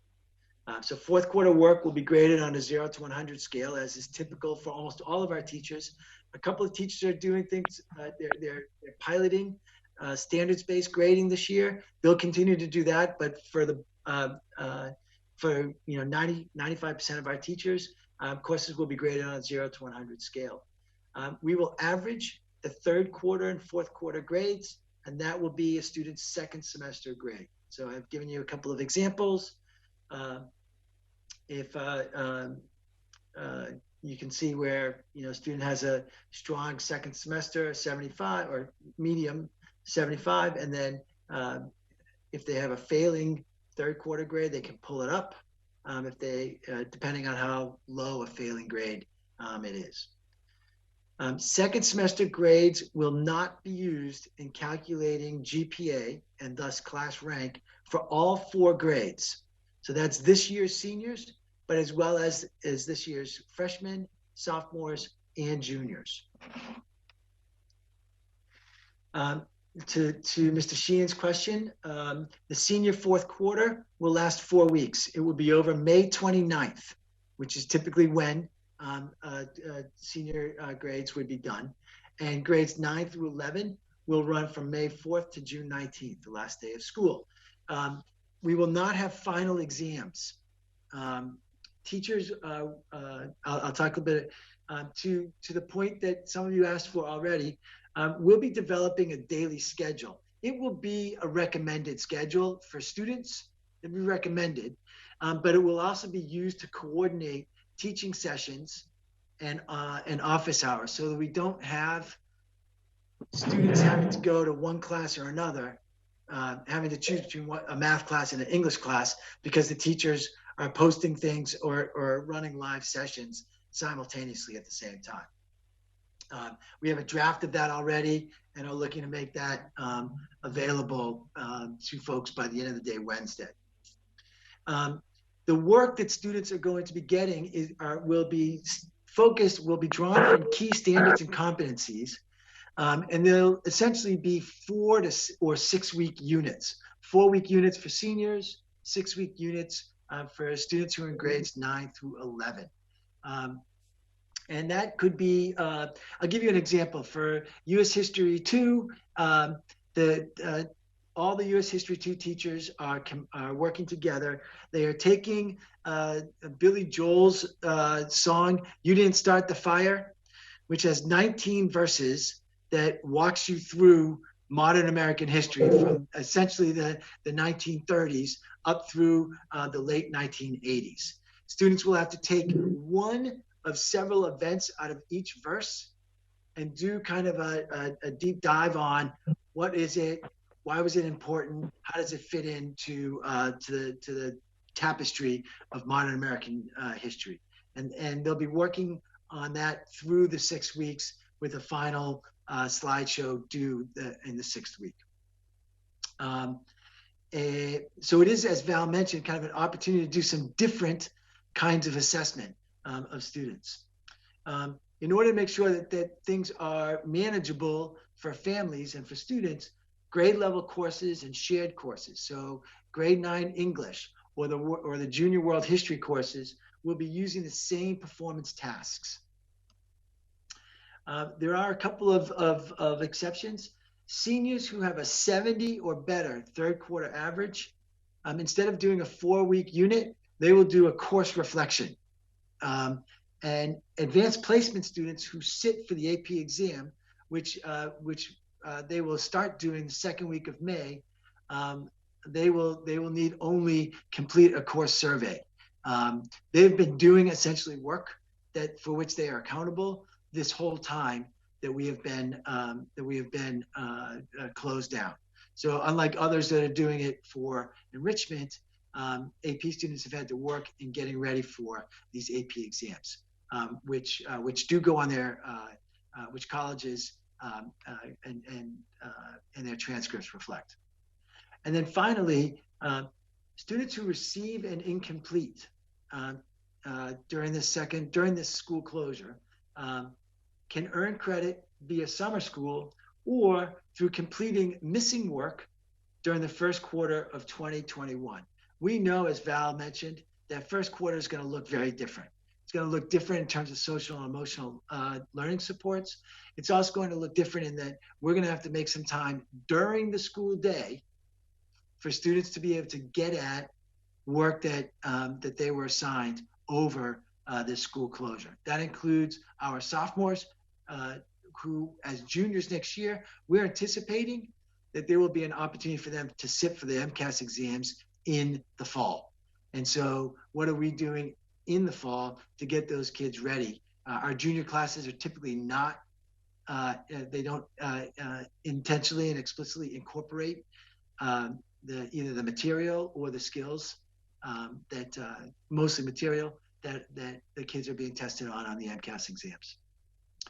So that's what the 2nd semester is going to look like, and especially the 4th quarter at Holyoke High School.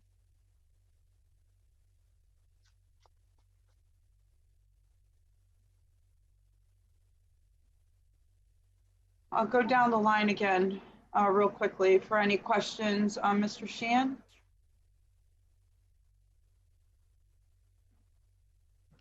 Unmute.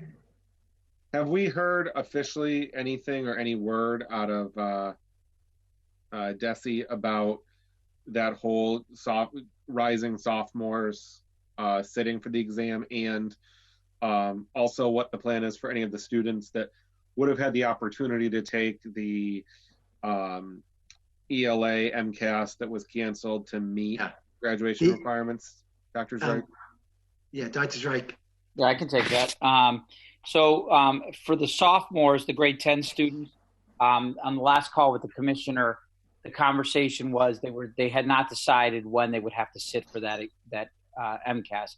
Could be the fall, could be the winter, but it also could be that the current 10th graders and the current 9th graders take it at the same time next spring. So that hasn't been decided. With the seniors who still have not passed the MCAS for their graduation requirement, my understanding is the board is discussing that tomorrow at their board meeting, and I don't know which direction they're leaning or what they're planning on doing, but we should get guidance after tomorrow's board meeting. We do have a handful of students that still need to pass the MCAS in order to graduate in one or more content areas, and they should have one more opportunity to do that. Now, whether that will happen this summer, whether they will just waive the competency determination, we don't know. We should know more tomorrow. And then I assume that they're not going to try to, or maybe this hasn't been decided, but find all of the non-10th grade students that haven't taken it, right? Are those just, is there just no 8th grade? Like, would people who were in 8th grade have to take it in 9th? No, I don't believe so. Okay, so those, you just didn't take it. Right. I think it's the 10th graders for for the graduation requirement. They get a certain number of shots at passing. They're going to have to make up the one that they missed this fall. This spring. And when they'll give it is the question. But I don't see anybody else having to make up the MCAS that they missed. So 3rd graders that didn't take it this year won't have to take 3rd grade at the beginning of 4th grade. That's my understanding, and that's I can't see that happening. Okay. Okay. Ms. Brunel? No, I'm a good. Okay, thank you. Ms. Tensley Williams? I'm all set. Thank you. Thank you. Ms. Burks? Ms. Burks?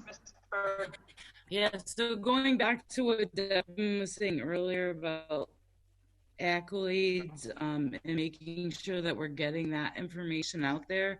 I know that there are a couple of surprises in the works. The hard piece is just making sure that, we're getting all the information and photos and everything for every kid, so no one is being left out.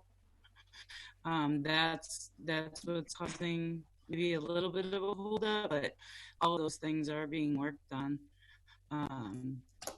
But we're trying to keep them as surprises, I think. Thank you.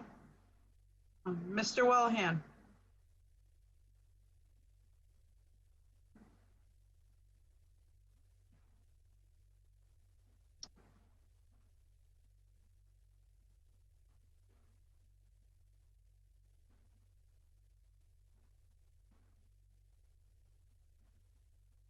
Mr. Wellham?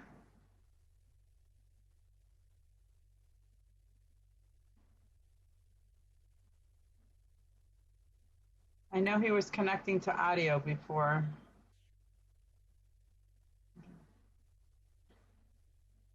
Mr. Collmore? I'm all set. Thank you. Thank you very much, Mr. Collmore. And Mayor Morse? I'm all set. Thank you. Thank you. All right, well, thank you so much for the update, the Holyoke High School updates. Is there any other information or? Yeah, Mildred, I'll just say the doctor's right to that MCAS question that I asked. I opened up the ESC board meeting, and you may want to take a look at what's being recommended. And you're probably going to need to modify some of your requirements for work completion and summer school after you read that. Okay. Thank you. Yeah. All right. Motion that. I'm sorry. Make a motion? A motion for? To adjourn. Nope, not yet. You tired? Oh. We're almost there, Rosalie. We're almost there. Rosalie got her question in and she's like, all right, I'm done. No, so we're moving on to new business now. Minutes of meetings. So we've got January 7th organizational meeting, special meeting of January 7th, regular meeting for February 10th and March 30th. Is there a motion for the school committee to vote to approve the minutes? Yes. Okay, is there a second? Second. Second, Mr. Sheehan. All right, all those in favor? Aye. Aye. We need a roll call. Oh, that's right. We're doing roll call. Sorry, Liz. Yeah. Back on, Liz. Mayor Morris? Yes, what am I voting on? The minutes. Oh, for the minutes. Oh, the minutes? Yeah, the minutes are good. Thank you. Ms. LaFave? Yes. Mr. Sheehan? Yes. Mrs. Brunel? Yes. Mrs. Tensley Williams? Hey. Mrs. Burks? Yes. 4. Jay. Oh, 4's not here. 5. Mr. Willhead. Yes. Thank you. Mr. Collmore. Yes. Thank you. Mr. Cushane. Yes. All right, so vote passes unanimously. Any ongoing business, old business? No. Mildred, there was still stuff on the agenda about the receiver transition. No. Oh, that's right. You jumped. Dr. Reich, why are you going to do that? You totally skipped it all out. Come on. That's not accurate. I was just letting you move along in the meeting. Likely story. Not something I like to talk about, but I'll just be brief because I was asked to speak about the receiver transition. I don't have a lot to update other than I believe a decision is very close from the conversation I recently had with the department, and I would say pretty imminently. I was not part of the process, so I don't have any more information other than I think folks will be getting information very soon about my successor. I will say, from what I gather, it will give us ample time to transition and plan. As I've said, my time here extends through June, and so if somebody's named within the next week or two, which is what I am forecasting, that I'll have time to begin planning with this individual. But that's all the information I have now. I will keep you posted. Of course, there are questions about this, which I'm probably not going to be able to answer, but nothing stops people from asking questions. Look at them hands. Oh, my goodness. I'm going to go down the line again real quickly. Mr. Sheehan. I've probably asked enough tonight. Okay. Alrighty. Ms. Brunel? Not on this particularly, no. Okay. Thank you. Ms. Tensley Williams? All set. Okay. Ms. Burks? I just want to know if it's something that the school committee is going to be notified before it goes out to general public, or is it all happening at the same time? My understanding is that what I believe to be the case is that the school committee will be notified before. I don't know how much before, but before the general public. That's my understanding. I can double check on that. Thank you. Okay. Mr. Wellahan? Just a question on like the search committee. Will there be one, like a search committee? For what? If you want to clarify, Mr. Wellahan, search committee for what? Will there be one for the new receiver from the state? Will they be asking anyone from locally to be part of the process? No. That was spoken and already done way prior. We're already past that? Okay, thank you. Yeah. Okay, so Mr. Niles, Mr. Cushane, your turn. Yeah, I was kind of surprised. Dr. Reich, you said you weren't part of the process, and that was one of the things that I think we voiced pretty strongly in our meeting, that we wanted to make sure that whoever was considering these positions, that they would absolutely talk to you. And did that not happen? I was not part of the interview process. I was definitely consulted on the qualities and characteristics, like the community was, that we're looking for. But I was not part of the interview process. No. So you didn't get to talk directly with any of the candidates at all? Not through the process. No. Oh, but did they contact you outside the process? No. I mean, different people contacted me about the opportunity, but wanting to know more about Holyoke. But no, I did not. I have not in any way, as part of the process, been involved in, other than offering my opinion to the state of the qualities that I think would be best for Holyoke. Wow. Is it, I mean, what, I'm kind of aghast actually, because you put a lot of time into everything that you've done, and to not, I mean, I don't know. I mean, I don't know what other people's opinions are about this, but it would seem like I would want to have had the opportunity as a candidate to have an in-depth conversation about everything that you'd experienced, everything that you'd done, everything that went well, things that did not go well, just so that they could understand what they were getting into, what the expectations were. I just feel like that's a huge gaffe. I don't know. I don't know what other people think, but yeah. Comment.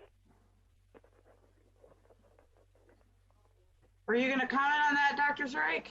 Well, I mean, all I can say is I think I will. I know I'll have that opportunity once the person is selected and announced. But you know, it's not common in superintendent searches anywhere that the sitting person is part of the process.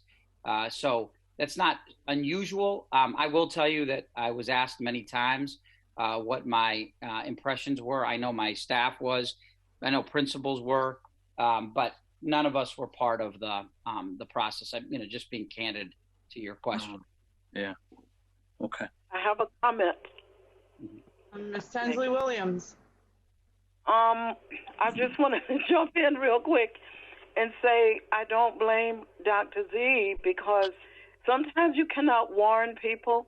Sometimes you have to let people kind of see things for themselves.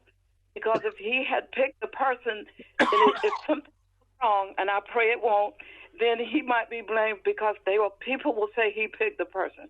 So I don't blame him. I would have opted out too. Thank you. Thank you for that, Rosalie. A question there, Mildred. Oh, Mr. Sheehan. I guess I mean the whole receiver search has left me a little bit uneasy since we found out in December. And I think I was very apprehensive about the whole process and what we went through. And we went through it. I think I'm even a little more worried about now, just with what's going on in the world with someone coming in. And I think it always makes transition much more difficult when you are transitioning on Zoom.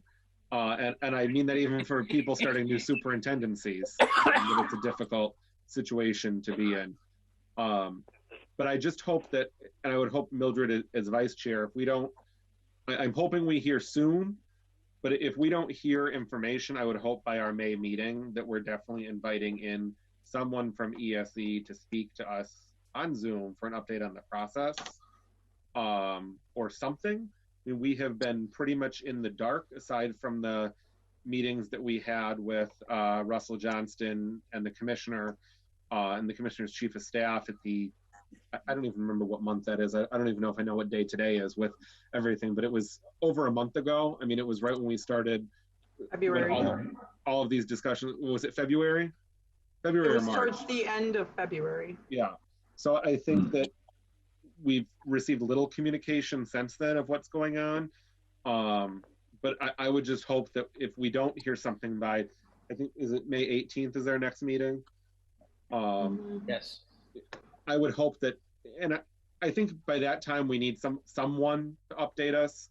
I mean, we received much more information the last time we went through this, and had, at least doing the processes. I'm hoping that we do have an announcement by that date, or we at least have some more information by that date. But if not, I think we owe it to ourselves, and we owe it to our community, and we owe it to the staff of the Holyoke Public Schools to get that update, because I mean, it's a hard job to come into, but it's a whole lot harder right now.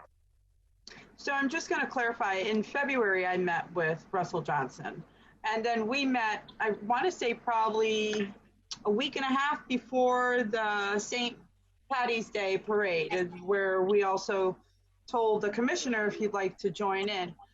It's something that I've spoken with Russell Johnson when I first had my meeting with him, which was to not have a school committee vote, but at least to have a member from the school committee board to be a part of the interviews. Obviously bringing questions directed that would benefit Holyoke. As you can see, I never heard from him, although his response was, "It sounds great." Didn't hear anything. Now I've talked to Dr. Drake multiple times and asked, where are we with the new superintendent? We are already at the end of April, okay? May's gonna fly by, so is June. That transition should have already started, especially during the times that we're in right now. Planning what's gonna happen next and being part of that conversation should have been happening already. So my expectation is to have a decision, hopefully to have been informed of a decision. I will then send out an email come the first week of May to the commissioner and kind of see by when should we be expecting, because I mean, at our next school committee meeting, it would be my expectation that we have the new receiver that will be taking over to be a part of our conversations. Mildred, how everybody else feels. Letter? I'm sorry, Erin? Can we send him a formal letter, like expressing our concerns and, dissatisfaction and the urgency that we feel as though we really need an announcement? I'll be more than happy to write something up and then send it to each and every one of you to see if it's something that the school committee will sign off on as a group. Devin? Yeah, I just, to expedite this, I'll just make a motion to request that the vice chair send a communication to the commissioner's office, finding out the status of the search for a new receiver. And I think I have full trust in you without having to review letters to get that information. Okay. So, just to clarify. Okay, so we have a motion and a second. All those, roll call. Real quick, Liz, before we go into roll call, Devin, are we including all members on there? Yeah.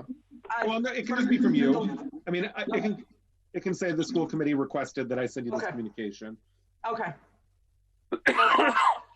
Mayor Morris?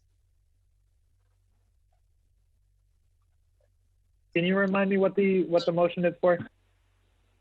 Yep. It's Liz, okay, so it's for the vice chair to send out a communication to the commissioner to see where we're at in the process of announcing the new receiver. I agree. Okay. Yeah. Yes. Okay, Ms. LaFave? Yes. Mr. Sheehan? Yes. Ms. Burnell? Yes. Ms. Tinsley Williams? Yes. Mrs. Burks? Yes. Mr. Wellahan? Yes. Mr. Collmore? Yes. Mr. Kershane? Yes. Thank you.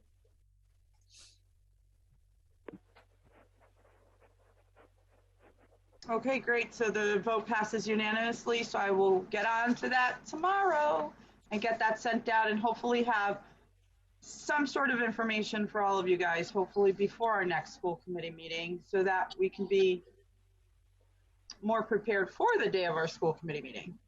I know we see here monthly notes and quarterly through reports. Dr. Drake, that's just us, FYI, read along. Yeah. And any questions? I don't have anything else to add. A lot of it was covered tonight.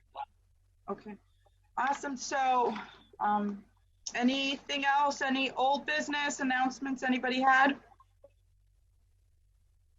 If you did have something, just say yes, and I shall see who it is.